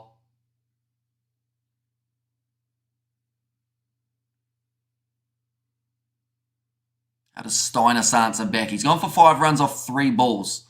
The quiet run rate, like I said earlier on, it's not actually a mile off for the West Indies currently. They are sitting quite nicely in this run chase. It's just those wickets falling. Ram shot attempt. Oh! Not out. The dot ball, it was dropped, I think, by Matthew Wade. Or was it? 1.4 gigabyte is an hour. It's not bad, says BRB. Just going down. Although I think we've only been going with the data for about half an hour at the moment. But before that, I used up, I think it was a gigabyte on my phone before it transferred to the unlimited. That's close. That's come back in, but I think it is going over. Yeah, I think we're up to about 3.1 gigs, which, once again, I said at the start, it is what it is. At the end of the day, we're not going to stop the stream because of internet issues. We're just going to have to power through to the end. But 85 balls remaining. Yeah, that's too high. That's hit him on the thigh pad. I just seeing only 150 in the tournament under 19. That's in the final. Says Akash, tell you what, he's done well to get to 150. The last time I saw him, he was only on about 8 or 12, in fact, it was. Another wicket. Unfortunately, the glove there for Charles, and that's got to be close to the end of it. Now, for the West Indies, they have lost 4 wickets throughout the power play. Oh, no, sorry, he's on 50 rather than 150. Yeah, tries to ramp it. The big man that is not a shot that he normally would play, Johnson Charles. He's got plenty of glove on it. Let's try and hit at least 100 likes by the end of the stream. We can do it. Smash that like button. I like what Maxwell did with the bat. Johnson Charles now dismissed though. 24 off 11 deliveries. They're into the middle order already here, Australia. And Steiners, what a fantastic first over from that man. 2 wickets, 5 runs off it. Poor commentator, says Marlon. And as well, the good news is you don't have to watch. But they are just showing some of the highlights of the power play. 62 runs being scored by the West Indies, but they did lose their 4 wickets. The first of 4 was David in the deep, taking the catch of Brandon King. Then we saw some big shots from Purin. He was the next man to go, followed by 2 more wickets that fell directly after. Sadly, Fitter come back and jinx it. It's a shame that the West Indies are doing it. It's sort of like, what did we expect? Says Helen Howe. Just that ramp shot attempted right at the end for Johnson Charles. Didn't work out. Shafine Rutherford now making his way up to the middle. Strike rate of 151, so he can get it going early, but he's only got an average of 18 and his best is actually 36. So he's used to scoring runs quickly, but he's not used to batting for a long time. And for him here, I think he has to bat pretty much the rest of this innings alongside Powell to at least get the West Indies in a good position to go towards the large total. 180 runs required off 84 balls. Singles even do increase that run rate as well. But Spencer Johnson will continue. Glided down to third man for Powell. He tried to run it hard. Oh, big caller, no. Captain almost causing a run out there of Rutherford without even facing a delivery. Are your bias let cricket be the winner? Says Marlon. I have a question, Marlon. Who am I biased towards, out of curiosity? And if you say Australia, you obviously didn't see the test series that we covered on the channel, because a lot of people during that said that I was biased towards the West Indies. It's possible to score that many runs, says BRB. Stoinis is batting poorly, but he is keeping his spot by bowling useful overs. Selectors have a dilemma, says Al Mac. And I'll listen to Amy's commentary because it's always great, and that's the reason to like and subscribe. His pads are nicely defended by Rutherford. He can probably give himself about 5 balls here before he needs to start really upping that run rate. And sometimes being lonely is one of the worst things, says Talent Markov. At the moment, Powell will feel a little bit lonely out there in the middle. He's seen partners go relatively quickly. Definitely Johnson Charles. That was a partnership with Powell that could have been quite a handy one there.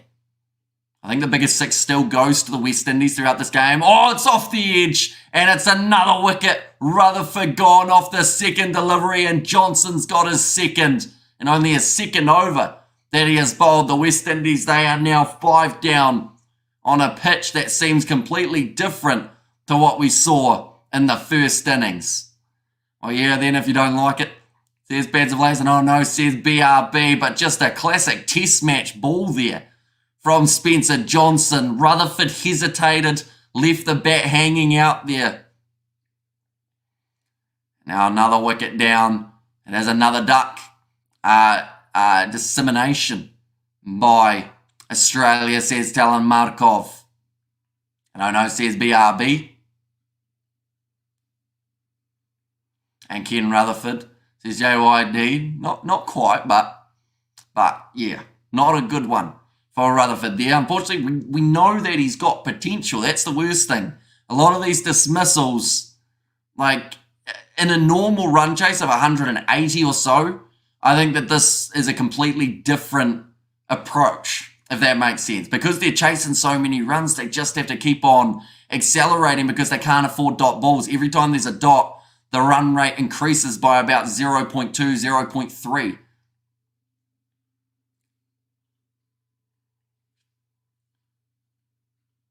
No backflips in this match, says BRB. Yes, sadly, they are missing. It was Sinclair, wasn't it? Did the backflip for the West Indies. Now Andre Russell to the crease. Needs a Maxwell-esque type of innings. 100 runs off 40 balls will get the Windies back into this match. Big swing.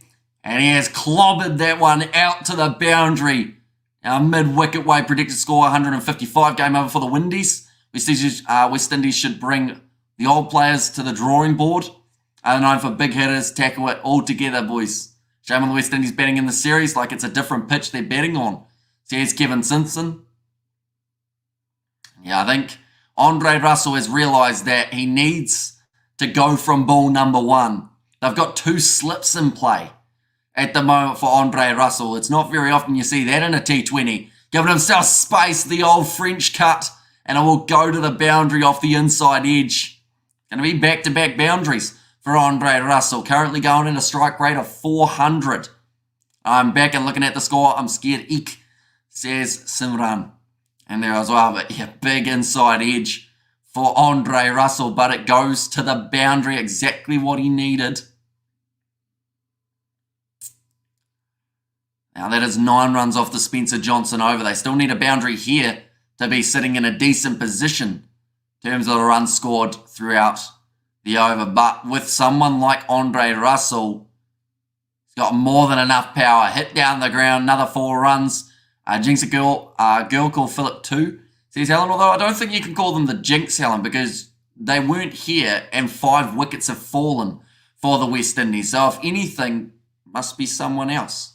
Andre Russ can be dangerous. He certainly can. And he's got 3 boundaries in a row for a total of 12 runs. Now, I like the fact that he is trying to hit that ball slightly along the ground for some of the deliveries. I think that was just mainly because of the length that Spencer Johnson was bowling. And pray West Indies can bat out the 20 overs, says Augustus.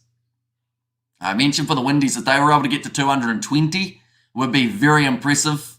That was, of course, before they had lost their 5 wickets. But here comes Adam Zampa, the man who was able to dismiss Russell in the first T20 between these two sides. Best is 5 for 19. If he got that, then the West Indies would be bowled out. Zampa picking up 3. Sounds like you might be the Jinx, Helen, says Simran. And surely the batters came out with the wrong approach. That's the thing, though. What can you do, though, other than swing when you're chasing 13 runs and over from the get-go? Like, you have to be aggressive.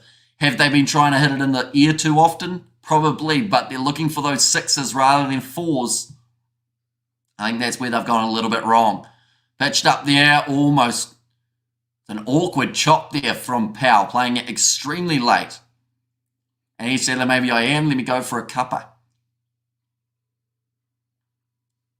Already we are sitting almost 100 more runs needed than balls remaining for the West Indies. Every dot is crucial for Australia to build up that little bit more pressure. Ramp shot. In fact, it was almost more of a reversed right round sweep for Rovman Powell. They get the single, keeping it ticking over. Now Dre Russ on strike to Adam Zampa. He was clean bowled by him in the last match. Has he learnt his lesson? They are just showing the replay, just a classic orthodox ball that Russell wasn't able to time. They're showing the head-to-head at the moment. Andre Russell without the helmet this time, maybe feeling a little bit more confident. Also the heat, I think it's about 28 degrees. Zampa to bowl the delivery. And nicely played by Andre Russell. 98 Ks for Adam Zampa there. Just trying to entice him into the big shot. And that cannot be easy to do because sometimes Russell, it's weird. He can either go boundary or he can be disciplined and block the delivery. Oh, great Yorker from Adam Zampa. And it's actually gone right through Andre Russell. They'll manage to get the 2 runs. Spencer Johnson fields it in the deep. Oh, they're taking on the 3. And they'll get there. Only just, though. Almost the run out of Andre Russell's end. I think the Windies still celebrating their test win. Says JYD. I think the only player who's in the side, though, from the test series in terms of playing is actually Alzari Joseph. He has been a workhorse for the West Indies as of late. Yeah, almost a run out at the non-striker's end.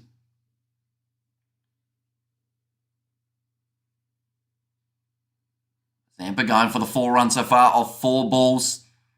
Rovman Powell given width. Cuts it away, but it goes straight out to Spencer Johnson. That'll be another dot ball.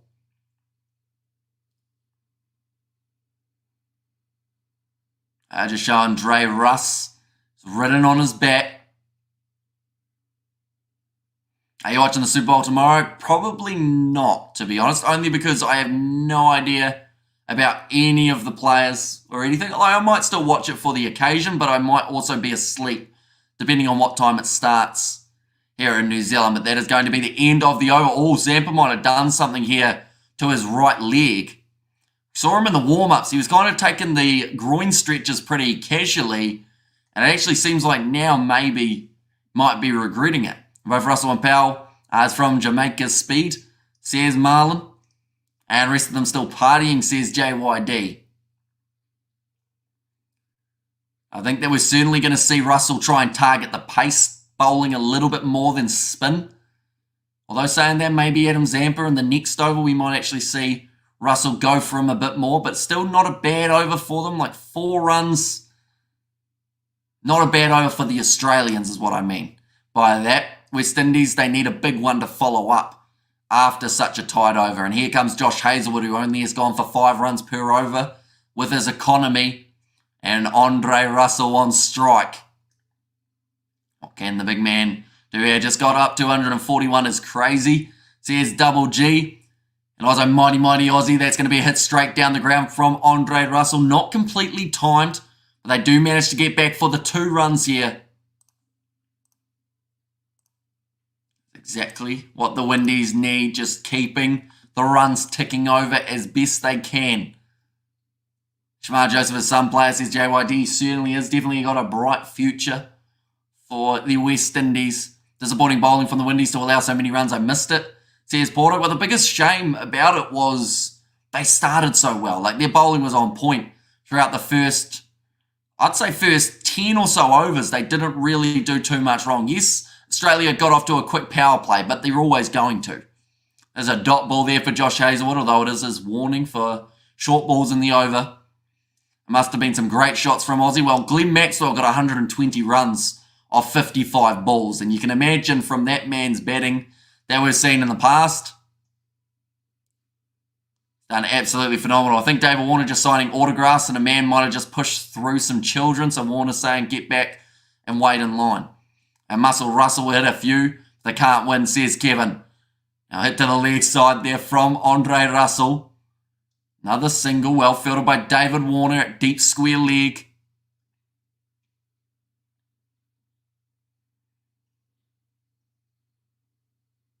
Australia at this point, here's a fun fact.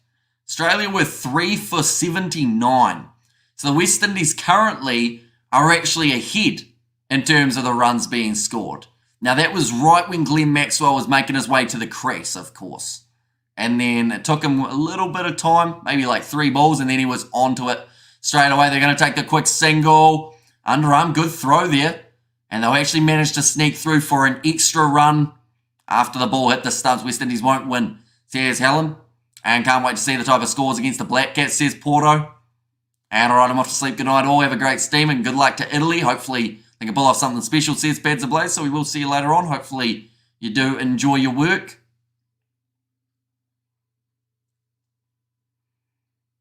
Yeah, sneak in the extra run.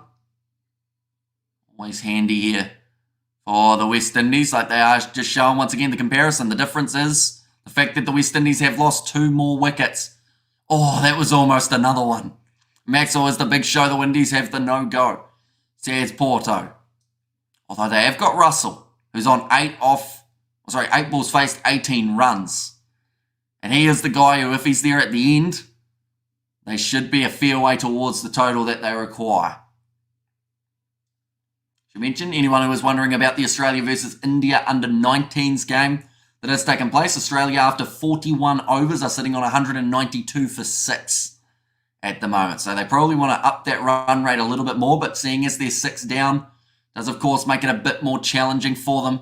Italia, says JYD. Last ball of the Hazlewood over. Ram shot, beautifully done by Powell. And it's 1 bounce 4. And that'll finish off the over on a high 88 for the 5 wickets. Australia bowling tight, says Double G. The 9 runs off Hazelwood's over. Required run rate has still increased up to 14.1.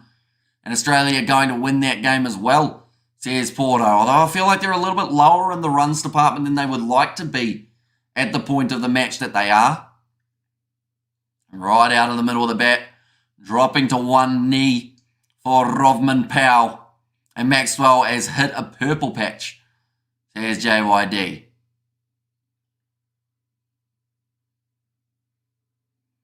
The West Indies, they are currently ahead. Australia were sitting 87 for 3. West Indies are here 88 for 5.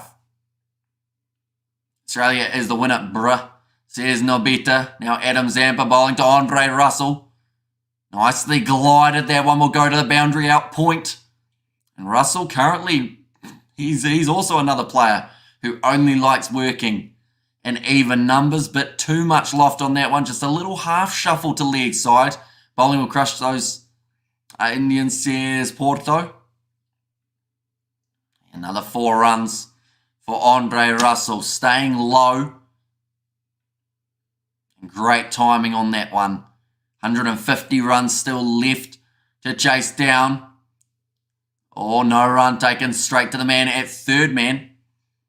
Surprised we beat Pakistan. I thought they had the best bowling attack, says Porto.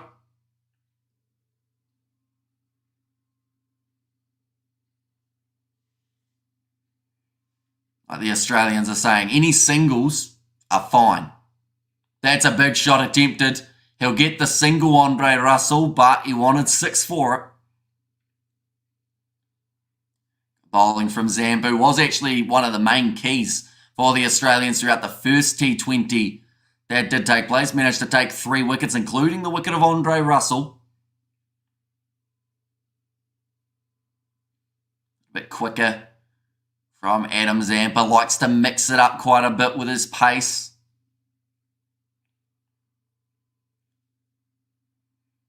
That was nicely bowled. It's it out to deep point. David Warner is there. Just keeps it to 1. To 14.3 now for the required run rate. And we are almost halfway through the West Indies innings. It has absolutely flown by. I love the channel name, Amish, the Kiwi lads. Absolutely love the name. Says Expired Passport, bro. Yeah, it was originally actually called the Musketeers, fun fact. This YouTube channel. And then it became the Kiwi lads, aka the Musketeers. That's a big shot, or is it? It's gone over the head of Glenn Maxwell. And it will be 6 for Andre Russell on the second last ball. He doesn't look happy, looking down at the bat as if it did something wrong. I think that's because it's only gone 75 metres rather than 110. Andre Russell, flat 6, goes over the head of Glenn Maxwell. And the man in the crowd, he's become a bit of a star by the looks of it. They are showing him often. He dropped the first catch that went to him. Wants redemption. And if he takes one, I think the crowd will really scream it their heads off. Work to leg side for 1. Man in the deep, which is Josh Hazelwood. And that will end out the over of Zampa. A little bit more expensive that time. 13 runs off him. Brings the required run rate down to the 14. And fluke shot, says Porto. I mean, it's just a lot of power from Andre Russell. The fact that even when he isn't quite able to time it, he still manages to get it a decent way. Also 5 for 100, half a chance. Says Expired Passport, bro. After their 10 overs, I'm just going to quickly see what Australia were sitting on. I would assume that they were also around that 100 mark, though. Like they're saying, Glenn Maxwell changing the game for the Australians. Here we go. So Australia, during their innings at 10 overs, they were 99 for 3. So the West Indies are still ahead by Marcus Stoinis. Back into the bowling attack. That is 6 every day of the week for Andre Russell up onto the second level. NKFC on the cards. Says JYD, not today. No, not for myself. As Russell, not Russell. Says expired passport, bro. And also we have got there West Indies bowlers. Did not shine. Says Kevin Simpson. Great shot from Andre Russell. Sends it a long way. That was going extremely quick. Right, 6 runs off the first ball. That's how you do it if you're Andre Russell. Out wide, pressure on Stoinis. And it is called as a wide. Next one is a 6 or a nick, says Alan. Or in fact, it's a wide for Marcus Stoinis. Even with that 6 though, he's still only gone for the 12 runs in total. Could have that first over going for the 6 runs plus getting that wicket. If you can get the wicket of Andre Russell here, you'd almost have to say it is over for the West Indies. But if Russell stays at the crease and does a Glenn Maxwell, great wide delivery from Stoinis, the wide Yorker. Does result in just the 1 great over so far from Stoinis, says Porto. And does Russell play in the IPL? He has played in a lot of competitions all around the world. He's showing there 153 kilometers an hour. Wow. 11 Ks quicker than the recent BBL season, I think they've just said, for that shot from Andre Russell. Lara Nexton says JYD, putting pressure on the Windies, says Porto. Hit down the ground, not all misfield from Maxwell. Doesn't lead to an extra run, just the single again. Windies has no answer to this type of bowling, says Porto. I think that the fact that the boundaries are so short means that Russell is in his element. We'll say that the 11th over for the Australians was a very strong one. Actually managed to get themselves a total of 18 runs off it. Andre Russell again swats. That didn't look like it's enough. He's out. Take it in the deep. That is one that you certainly don't want to drop. But Andre Russell, he is now gone. Stoinis gets his 3rd. And that is the big one. That is the wicket that they could not afford to have. He dropped his head there for Russell and taken in the deep. Stoinis, he couldn't help but just have that little half smile. And Andre Russell dismissed 37 of 16. He had a strike rate of 231, which was about what they needed. I believe now it's going to be Romario Shepherd. Now, I'll be honest, I disagree with this West Indies batting lineup. I don't understand why Jason Holder is not a lot higher up in the batting order. We saw at the end of the last T20 that man can hit 6s, but they don't seem to use him. I think he's listed as about a number 9 in this one. Yes, Marcus Stoinis strikes far too much power in his bowling, says Porto. And the angry face from JYD. Russell looking right at the toe. It did come right off the bottom of the bat there. Romario Shepherd now in at 8. See, I still feel like that is the spot that Holder should be coming in at. Happy birthday, the West Indies, says Augustus Foster. He's the 44 not out with a strike rate of 150. And while you're looking at his bat, it was Stoinis' power bowling. Says Porto, no, it was the bottom of the bat for Andre Russell. Now 3 for 14. They said it's the current best T20 figures for Marcus Stoinis. Cut through him. And he's got, he thinks he's got him. Referee says not out. Umpire says not out. I think they'll go upstairs for this.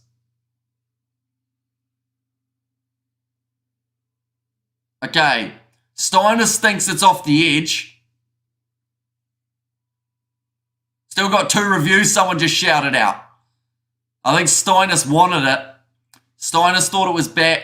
Others thought it was pad. It's coming a long way off the seam. Yeah, it was pad.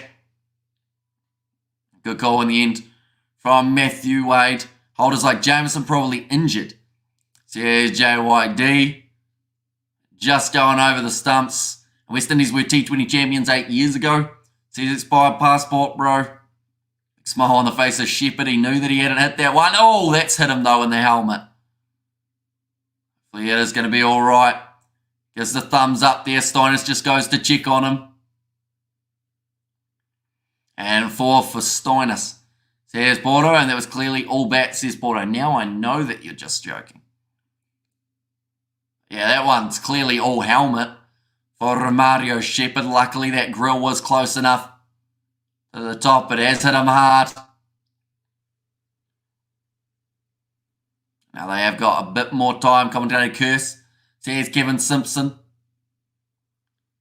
We'll make sure that he is all right. The concussion protocols to make sure that he can continue in this match. Stoinis robbed, says Porto. Now just showing the Glenn Maxwell highlights. 120 runs not out of 55 deliveries, 12 fours, 8 sixes. That is one of the reasons that the West Indies have been trying to send the ball into the night sky in Adelaide, because they know that they have to try and catch up those sixes that Maxwell was able to get for himself, including switch hits and all sorts. But they are 6 down.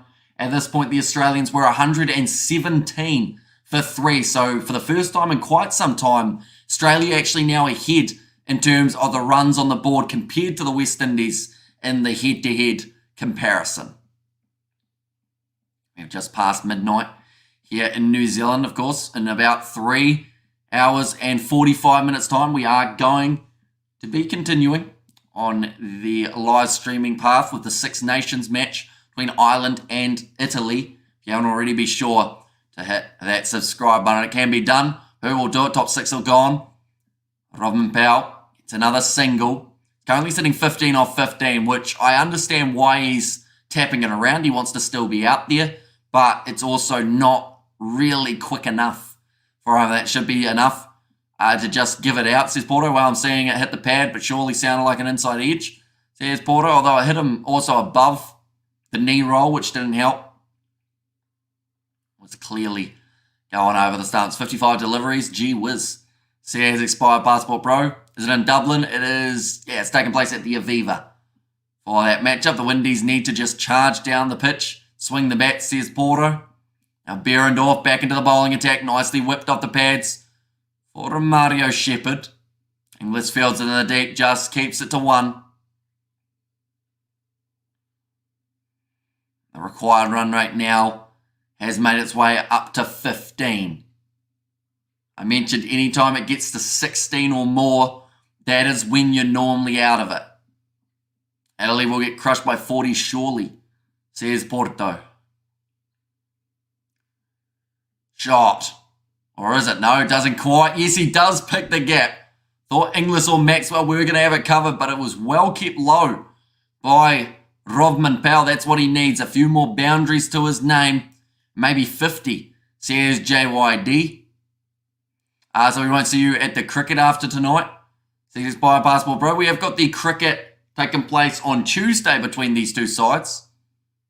And that will be the 3rd T20 in the series. But yeah, this will be the last cricket live stream of today that we have got.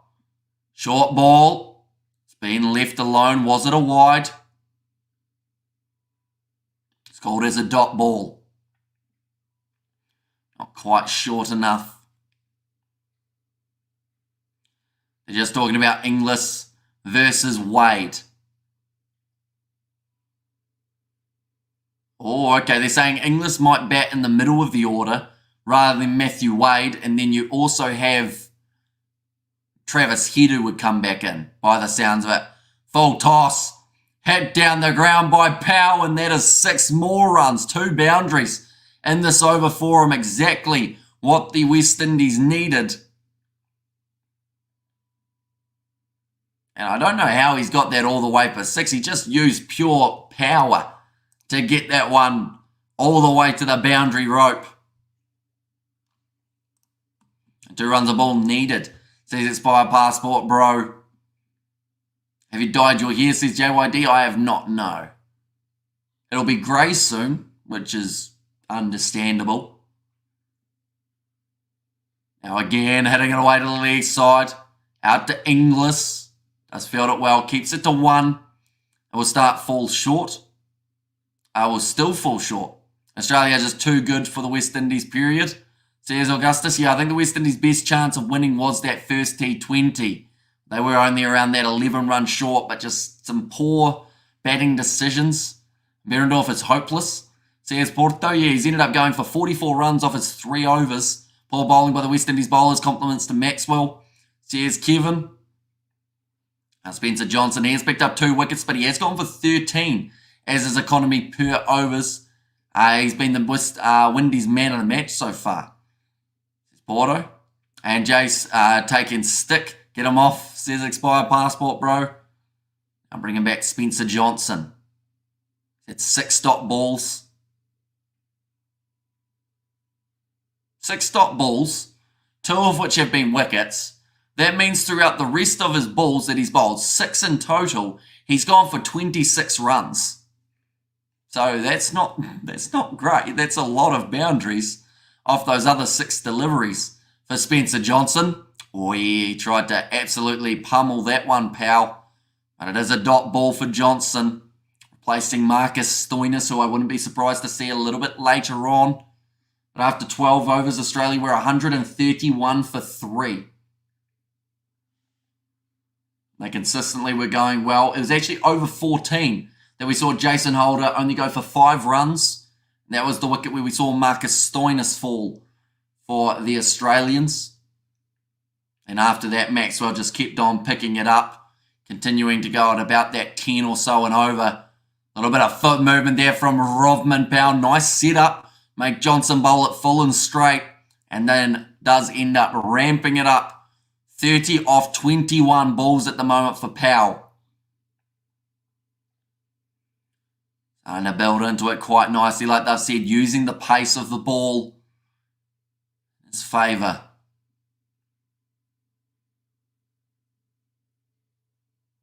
Johnson disappointed. Great bowling pit. Planned by Johnson. There's Porto. And go on the West Indies. There's Simran there. As long as they can stay 6 down for, I would say, another 4 or 5 overs of scoring consistently more than 10, they still have a crack. Work to the leg side, they'll take on the quick single. Matthew Wade considered going for the big throw. Just gives it away to Mitchell Marsh. And null the batters into a false sense of, or lull the batters into a false sense of security. Let them plunder some boundaries, then bowl them out. And Zampa won't be surprised to see Stoinis a bit later on. Says JYD. It's an interesting look there. For, I think that's Rovman Powell. He's actually got the socks tucked in. Or tucked over the top of the pants. Something you don't see too often. Oh, that one popped off the surface for Spencer. And it is another dot ball. How many T20s we played in this series? It will be a total of 3 between these two sides. West Indies better win, says Sanjeev. And ramp shot should be banned. It isn't real cricket. It's like a block. Should be no runs, says Porto. But sometimes a block gets you runs, Porto. So that, I guess, logic is nullified there.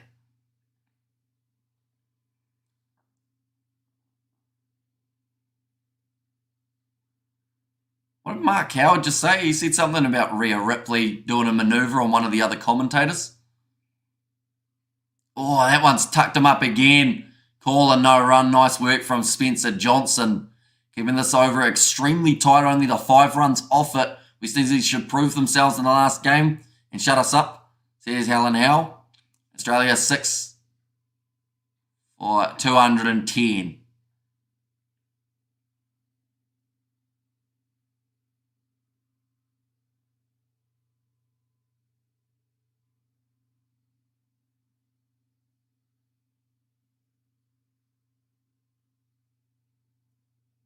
I think the commentators are now trying to save themselves from being beaten up by Rovman Powell. And West Indies nearly win the last match, but they messed up, says Sanjeev. Yeah, they had their moments, but unfortunately just didn't make the most of it. That's going to be the French cut. It'll go for 4 runs, which is one of the most effective shots at the moment in this game. It's been a guaranteed boundary every time. The end of the Spencer Johnson over goes for 9 in total. And 13 overs down, 6 for 100. and 32. At this stage, the Australians were 11 runs ahead and also had 3 more wickets in hand. But it was the very next over that we did see the wicket of Marcus Stoinis for West Indies nearly win the last match. I know I read that one, didn't I? I should mention anyone who is new to the channel, be sure to hit that subscribe button. We have got the third T20 taking place between these two sides just around the corner that we are covering on the channel. So yeah, if you haven't already, be sure to hit that subscribe button. Just showing some of the beautiful deliveries from the Australians throughout their bowling innings thus far. The big wicket, though, was Russell. When Stoinis picked him up, Inglis took the catch. And that was probably the momentum shifter in this game for the Windies. Currently, they are considered $101 underdogs in this contest, ladies and gentlemen, which is the highest that I believe you can be.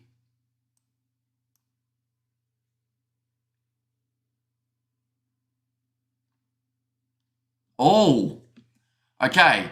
So Adam Zampa has been off the field. Right. Okay. So Adam Zampa was about to bowl. You have to be on the field for the same amount of time that you were off the field before you are allowed to bowl again. And he's not happy about it, Adam Zampa. So Marcus Stoinis now going to be the next bowler rather than Adam Zampa. So I think Zampa still has to be on the field for maybe another 1 or 2 overs before he can then get another chance. I didn't actually know that was a rule, to be honest. So now we know. Australia set a very high T20 run score, says Sanjeev. It certainly was. The West Indies were to somehow chase this down, which is becoming more and more unlikely. But if they were able to chase it down, it would be the 4th highest in history. Smacked away by Rovman Powell to the boundary again. It's another 4 runs just swatted down towards long off.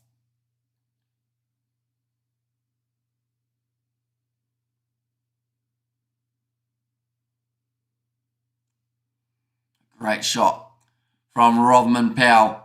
Never cry, die at West Indies. We will win listening from New York, says Lester there. Yeah, great shot from Powell. Next one, that's gone extremely high. I think it's long too, though. And it is going to be another 6. 2 boundaries back to back, and that will infuriate the Australians just that little bit more because of the fact that up until that point, that drops the West Indies a whole $50 in terms of the odds of being able to win this game, ladies and gentlemen.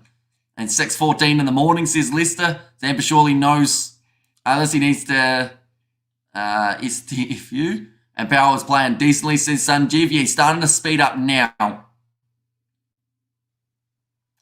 Nicely defended. And Marlon has said how you're a commentator and don't know the rule. Fun fact, Marlon, I'm going to tell you a secret. I'm not actually a commentator. I'm in my lounge. I have a full-time job outside of this. So that's how. And also, we don't really hear about it too often, that rule. Normally, players are on the field for the full time, but it is nice to still see you here, Marlon. You've been here for a good 30 or so minutes, even though you said my commentary was poor. So I guess who's the idiot, really? And it is 7:14 a.m. here in the Caribbean, says Imran. Now going to be hit down the ground, very close to taking out the non-striker's head for Shepherd. Powell, they'll get back for just the 1. 99 runs at the moment required for the West Indies. It is under the 100. Yeah, that was very close. Listening from Jamaica, says Rowan there. Shepherd, he has done extremely well limboing under that ball. Has now got the strike. Marlon's cooked, says Hayden. Saying Shepherd just needs to get off strike. To be fair, he's still been swinging for the fences, trying to get that next boundary. Now, short ball. Don't think it's going to be a wide. Shepherd wants it to be, but it is just going to be the dot ball, and that will increase that required run rate by just that little bit more.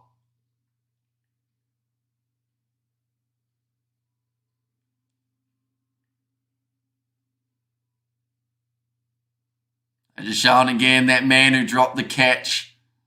They've shown him all throughout the innings.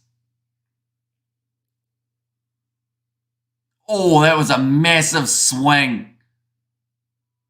That's going to be the end of the over. Stoinis thinks there was a bit of bat on that. They've got 10 seconds to decide. I think that there was enough. Yep, they're going to go upstairs. The reason they've gone upstairs is he swung that hard at it that even if it's half a feather, it's still going to be out. Now, there was maybe a little tiny noise, but I don't think it was so much the bat connecting with the ball, but more he was just having an absolutely massive hoik at it. And 4:47 here in the India, says Lazy Aspirant. Right, the DRS. This won't take too long, I don't think. Yeah, nah, there's a bit of a gap there, I think, between bat and ball.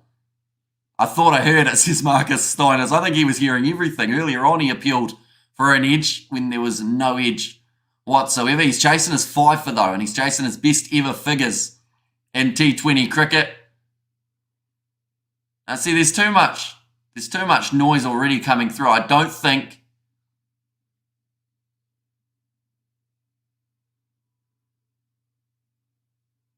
Okay, there is no edge there. Let's go West Indies, keep it up.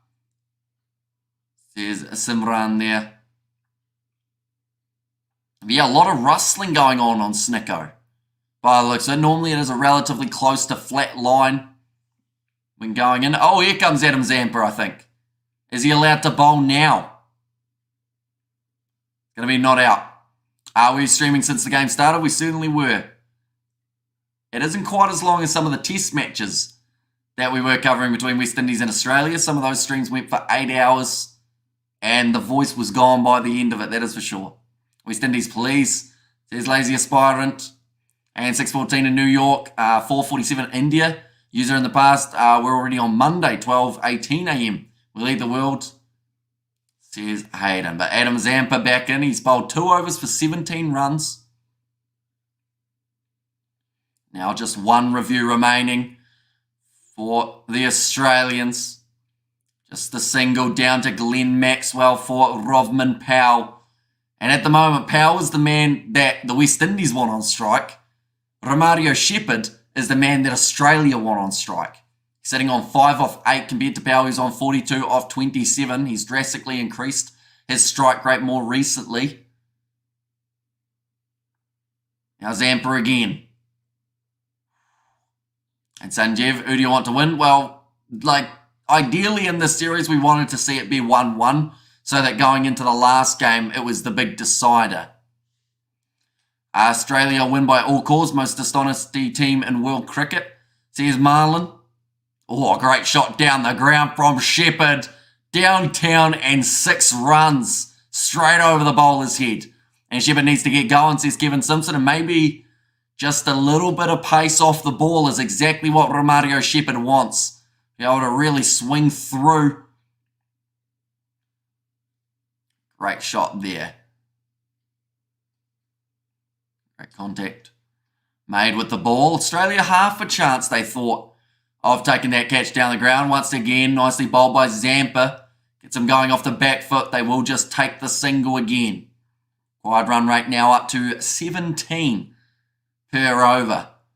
There are only 5 overs remaining though, and I feel like that 17 per over can be quite deceptive because if you have a couple big overs where you get around 20, you're well and truly on the right path. Now Australia, after their 15th over, were 164 for 4. So a couple more big shots here from the West Indies in this over. I think they'll take on the 2. Yes, they do. Oh, direct hit from Zampa, sharp in the field.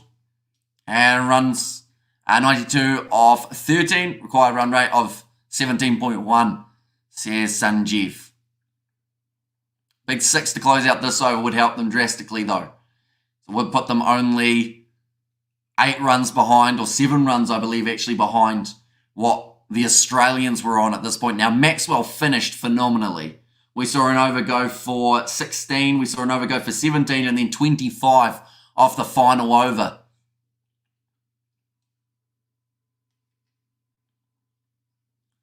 Our last ball.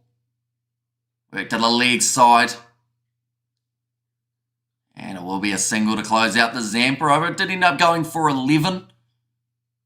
88 runs required from 30 balls at the moment for the Australians in terms of the overs remaining for their bowlers. They have still got the option of bowling Stoinis for 1, Zampa for 1, Johnson for 1, Hazelwood for 1, and Behrendorff for 1.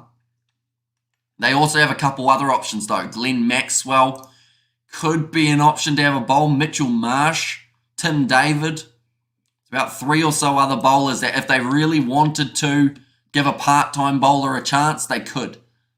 But I think that they'll more than likely just use those remaining bowlers. It's going to be Jason Behrendorff. The man's already gone for 44 runs off his 3 overs. He's been one of the more expensive of the Australians.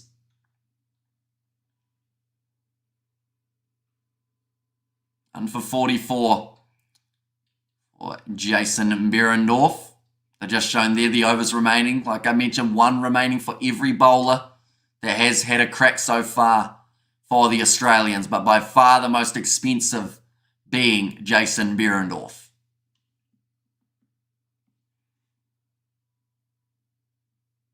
Interesting field set here for Australia. They've got the 3 men deep on the leg side, including the man at long on. They're trying to shut down that shorter boundary off Powell, and he hasn't quite got a hold of that one. It will fall short. Field in the deep from Josh Inglis. They'll take on the 2 and Matthew Wade. He left the ball. So you assume that that was the quickest way of getting it to the stumps, but Powell gets through nicely. Moves to 47 now off 30 deliveries. To be honest, he actually needs a quick fire 50 off 18 balls or so to still have a crack. And yeah, get going, Romario, says Sydney Samuels.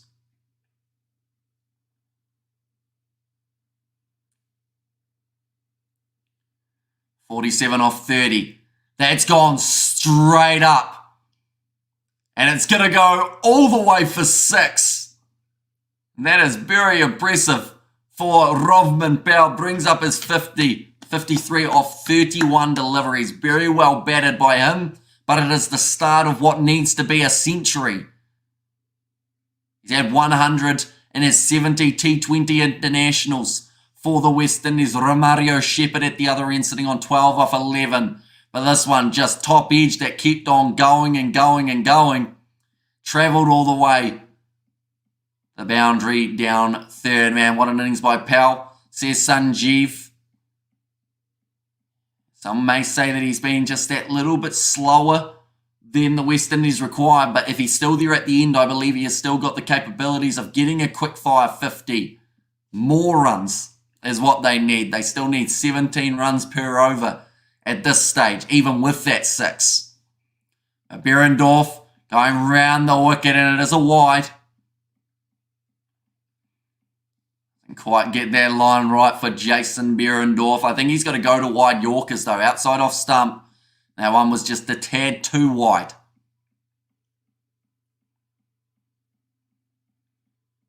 We have seen 10 wides bowled by Australia. Of course, 5 of which came from 1 ball of Spencer. And go, captain, we need you to win, says Sydney. Behrendorff, better ball. Just been chopped out from the Yorker length. They will just get the single. I see cover from Matthew Wade. He's had to cover quite a bit of ground throughout the second innings. Now Romario Shepherd back on strike. Well done, Powell, says Augustus. Just showing that top edge 6. It travelled 74 metres with the height of 38 metres. I think that was the same as that really high 6 we saw earlier on from Mitchell Marsh. That is going to be an incredibly high one for Romario Shepherd. And under it, Glenn Maxwell takes the catch, breaks the partnership now for the West Indies. And Behrendorff gets some sort of reward for bringing up his half century too.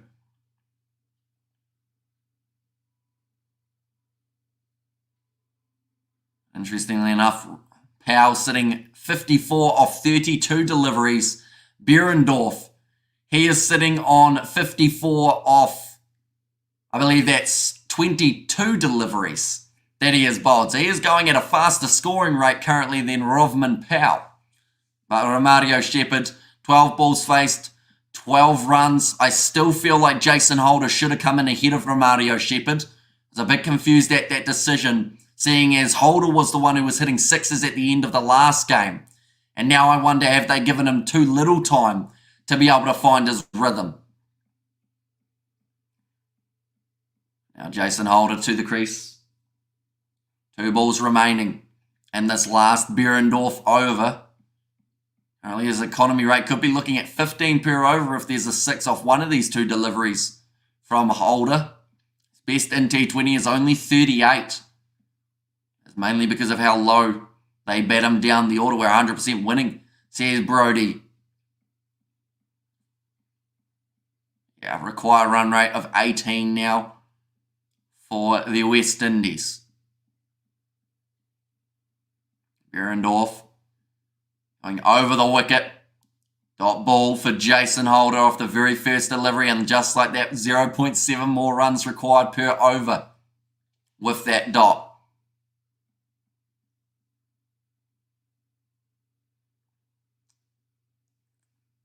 Just saying, 2 overs behind at the moment for the Australians. Fish Jips, good night, says the house. After 16 overs, Australia were sitting 173 runs for 4. Holder just works it for the single. They retain the strike for the next over. Behrendorff closes out his spell. 1 for 55. He managed to get that wicket in the end that make his figures look a little bit more presentable.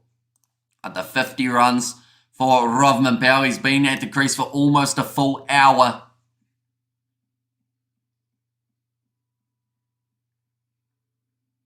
3 sixes and the 5 fours.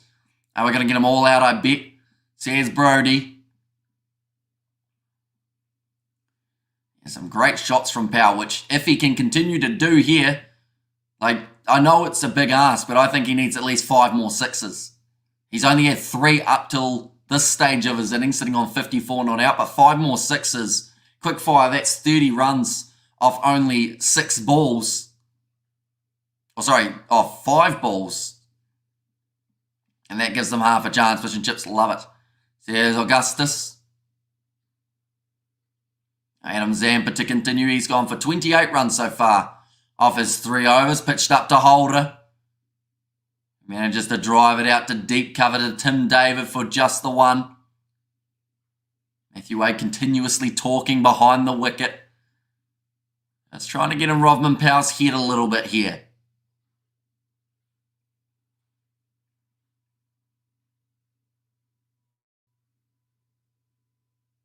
And they're talking about straightening mid-wicket just a little bit more for Rovman Powell, mainly because that is a boundary that he has targeted. 3 wickets remaining in the bag for the West Indies, but another 76 runs remaining to chase this down. They'll be looking for minimum 200 here. Big shot there from Rovman Powell. Rocks back and hits it for 6. Too much width from Adam Zampa. He's disappointed, but that is the thing. When the boundary is only 63 metres with a bat the size of Rovman Powell's, all you got to do is throw your hands at it and hope that it clears. And that is exactly what he's been able to do. Just threw absolutely everything at it and gets the 6 runs. It's not really the ideal setup. I vomited once when I ate fish and chips, says Brody. Interesting. 13 sixes so far. That's another big shot. Oh, it's a drop catch for Marcus Stoinis. It was hit hard, but that could have been Powell gone. I think maybe Stoinis has really hurt his finger here. That's going to be concerning for the Australians because he does actually have to bowl 1 more over, or if he doesn't, they will have to find someone else, the part-timer. It just goes up. Oh, it's just hit him right on that finger. And straight away, he knew that he bent it backwards. Hi, Danish. Says Jagannath. A pretty tiring day. Says BRB. 2 runs there. And Zampa not being out and out by Stoinis, who has had a good day with the ball in hand, but now it might be a bit harder to hold that ball with that one right on the finger. It's back. Oh, and Zampa's now had his hand hit by that delivery from Rovman Powell. Umpire almost got smacked with it too.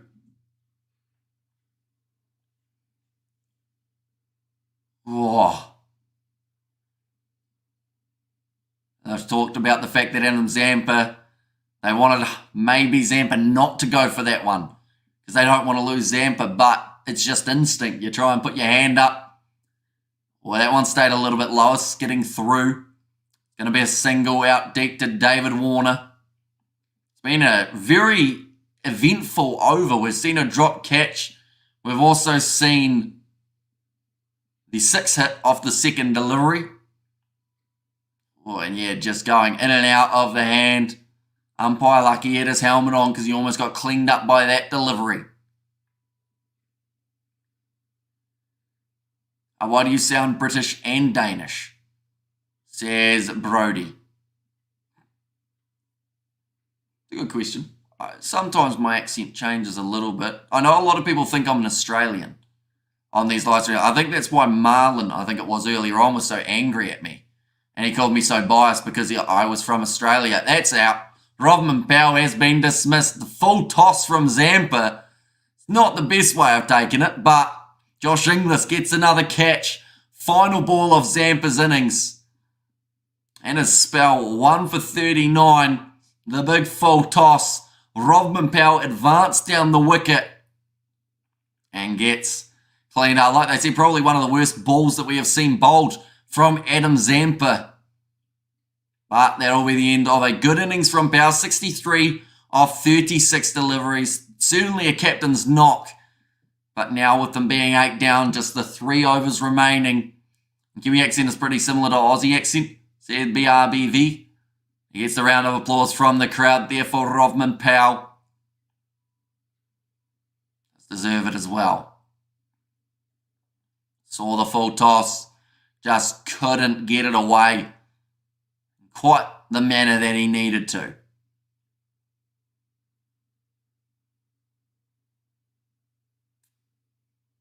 And away. Did they bring out Hussein? Says Sanjeev. I would say it's a little bit strategic. It's actually what they did in the last game as well, I believe. They left Alzari Joseph as the last man to the crease. But yeah, I think it's one of those scenarios now that for the West Indies, do you still try and chase this? You need 22 runs and over. You got to, don't you? You got to keep on cracking on. You've got Holder at the crease. It's gone for the outside edge. It's going to go for 4 runs, but anticlimactic. But it's going to be 4 runs, which is exactly what the West Indies need. Their drops required run rate by 0.1. They score boundary after boundary after boundary for the rest of the balls in this match, then they will win.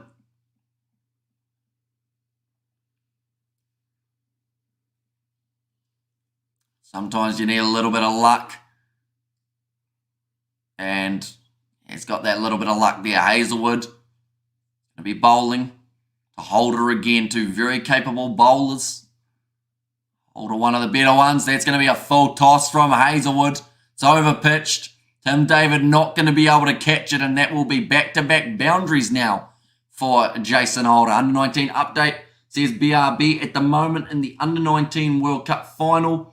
Australia are on 246 for 7, and they've only got another 4 balls remaining to face. When I was a kid, I broke my ribcage. I ripped my eyeball out, but at least it got shoved back in. Really hurt. Says Brody. Sounds very painful. Hazelwood, how does he answer back this time? Another great shot from Jason Holder. Another 4 runs for the West Indies. Like I said, boundaries every single ball. Michael Hussey, he's just said what I said about maybe 30 minutes ago. Why is Jason Holder batting number 9 when he's got the power and the ability to score boundaries for fun? He should have gone in ahead of Romario Shepherd. I don't know why the West Indies decided not to play him ahead of Shepherd, but it might end up costing them. 12 balls from 12. We're going to remember is what Romario got. And already Jason Holder's faced 7 and he's on 15.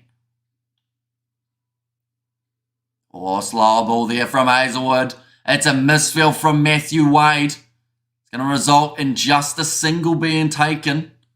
Not exactly a bad thing, because now it's going to be the man on strike, Hussein. Yeah, just, awkward bounce for Matthew Wade. Actually looked like he had a little bit of spin on it. When it came to him, I've never been L in my life. Says BRB. 53 runs, 14 balls remaining. I think Jason Holder would have just said, you've got to go for it here. You got 2 balls left in the over. I need the strike at the start of the next one. Like they're saying, Josh Hazlewood definitely would prefer to bowl to Hussein here. Australia, 7 down at the moment in the ODI final, 2 balls remaining. Chasing that 250 mark. What they are after. But Hazlewood now to the left-hander. Great Yorker. And he's clean bowled and beautifully done from Josh Hazlewood. That'll be his second wicket now. The tactical bye, they are calling it. Slower ball. And just floats up. Knuckleball. Takes out the off stump, and Holder was has 6 hitting power. Says BRB, and now he's going to run out of batting partners. Mikel Hossain gone for the golden duck. West Indies now 9 down for 189. And 57 off 2 overs. Says Sanjeev, although it will be a little bit lower than that. If they can somehow get a boundary. Alzarri Joseph also has good power. Why does your face always look like the same? Like it looks like he doesn't have emotions, says Brody. That is called sleep deprivation, Brody. Unfortunately, when you only sleep about 2 hours over the whole weekend, your facial muscles stop working. The eyes also get more and more bloodshot. Luckily, the camera doesn't pick it up purely. You can see there that that's pretty much all red across my eyeball. And Shepherd is having a hard time in this series, says Augustus. He certainly is. Today's attendance just under that 20,000.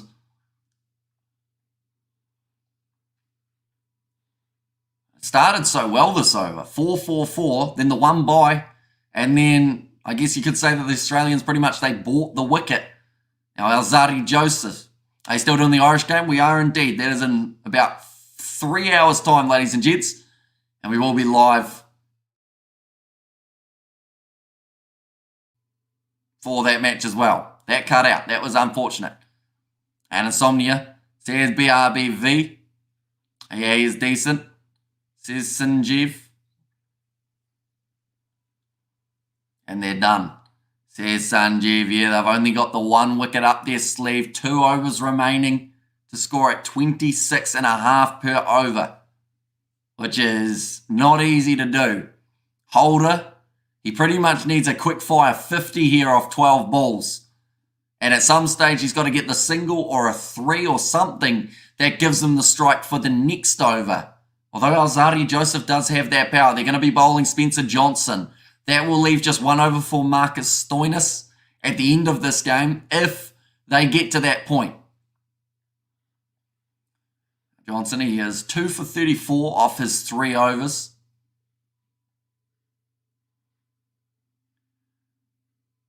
Spencer Johnson.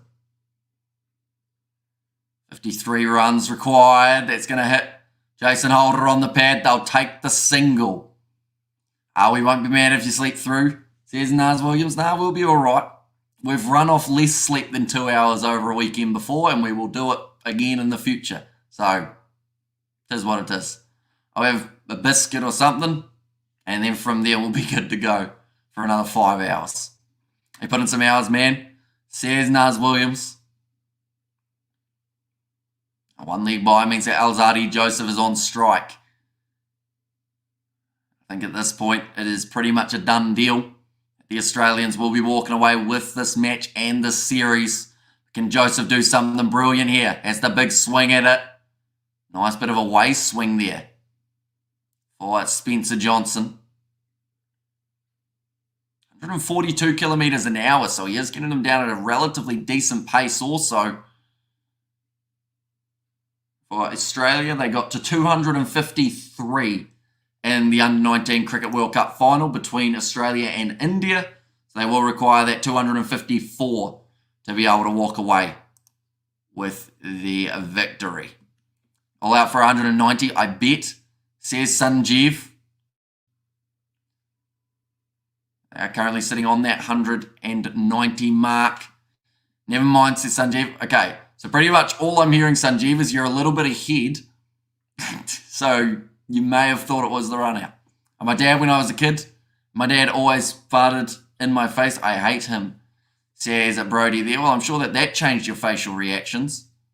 Probably more than mine change, eh, Brody? 51 runs required from 9 balls now. Not really doable, but it's not impossible. No one appealed. It was out. The Australians didn't appeal. The umpires didn't go upstairs because the Australians thought that Alzarri Joseph was safe. But, yeah, they didn't appeal.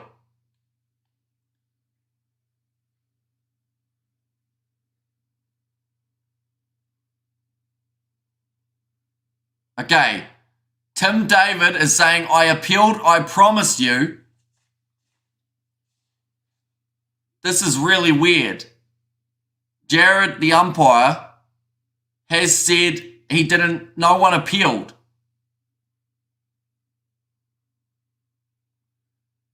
Tim David annoying him. Tim David was like, you're better off just giving it out, mate. Which I think really annoyed the umpire there.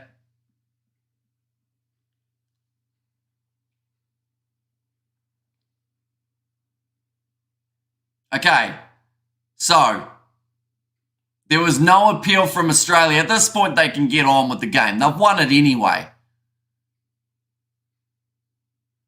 Yep. The umpire there said we're getting into poor territory. Just get on with the game.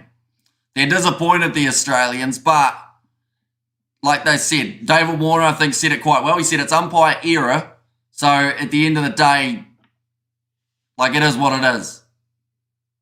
Michael Hussey just said it very well. With young kids watching, you know, if the umpire doesn't give something out, you don't get in his face and you don't complain. Definitely not when you're winning by 50 runs. And, like, they're still probably going to get this last wicket. It's one of those ones that you just play on. Spencer Johnson, hit to the leg side.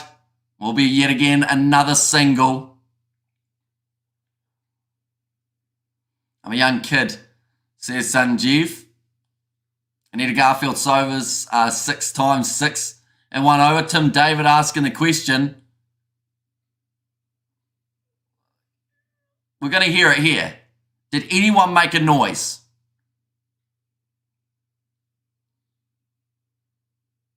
There was not a single appeal from anyone within the circle. So Tim David out on the boundary rope would have just been yelling alongside the crowd. So it's understandable why they didn't hear that one. But the bowler didn't appeal. He just walked back to his mark. Wicketkeeper, no appeal. Mitch Marsh, the man who threw it, no appeal.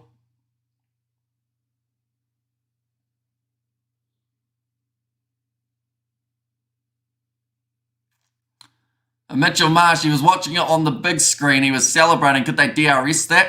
Says Al Mac. I mean, that's another interesting point. Could they have said, we want to review it? Maybe. I don't know. I don't think we often have that scenario. That's going to be a wide ball from Spencer Johnson. Their Aussie sportsmanship, says Nazi Williams. Yeah, I don't agree with the fact that they all surrounded the referee I keep saying referee. We've been doing a lot of rugby, but yeah, all surrounding the umpire and pretty much saying, like, if you don't give it out, you're an idiot type thing.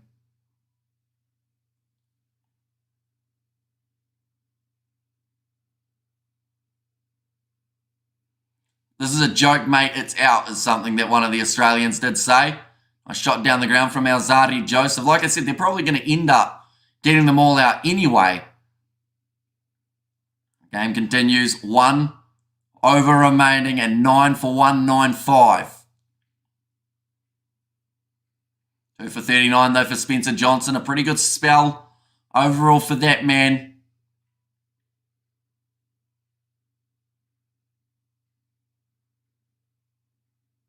Our last over.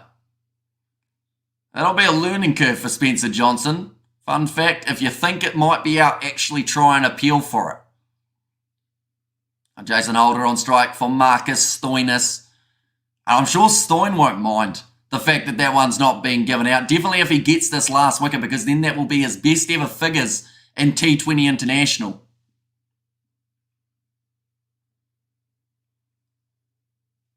I said Stoinis, very good night with the ball in hand. Here he goes.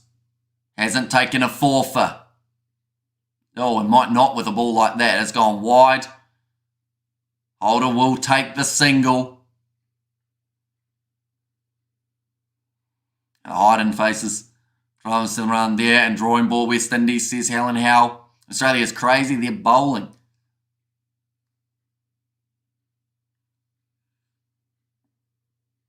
Thursday, by the sounds of it, is going to be the start of India versus England. Should take a little bit longer in between the matches. What's at the pad of Alzari Joseph? Oh, Matthew Way was appealing for that one before he even hit the stumps with that one. Akash, he's got the fire emojis there as well. 11 come back and they're not doing well, says Simran. If it makes you feel better, they haven't been doing that well at any stage. Unfortunately, other than Rovman Powell, who almost looked like he was going to bring it back for them. Andre Russell, not too bad either. And massive, says Sanjeev. And Russell and Holden need to bat higher, says Sixth President. Oh, big shot from Jason Holder. He's got hold of that one. And it's almost the second, or in fact the third level. And that'll be now the 200 on the board for the West Indies. It's not too often you see a side lose a series after getting 200 in both of their games that they have lost. So the West Indies, I mean, that's a little mini accomplishment that we can give them here. How's that supposed to make me feel better? Also, you know that you aren't the jinx that Helen is making you out to be. 15 fours, 16 sixes. In terms of the boundaries for the West Indies, there are still 3 balls remaining. Another short ball. Doesn't carry through to Zampa. Just 2 balls left here.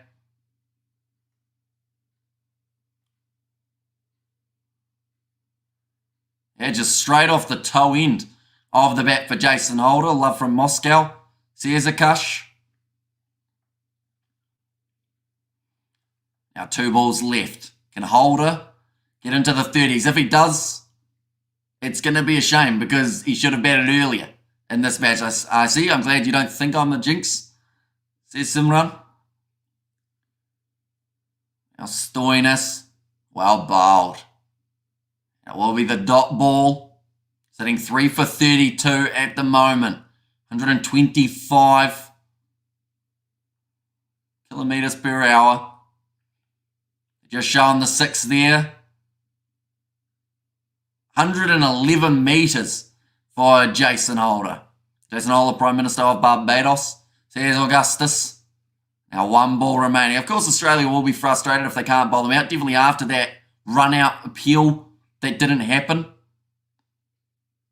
Final ball of an eventful game. Great Yorker.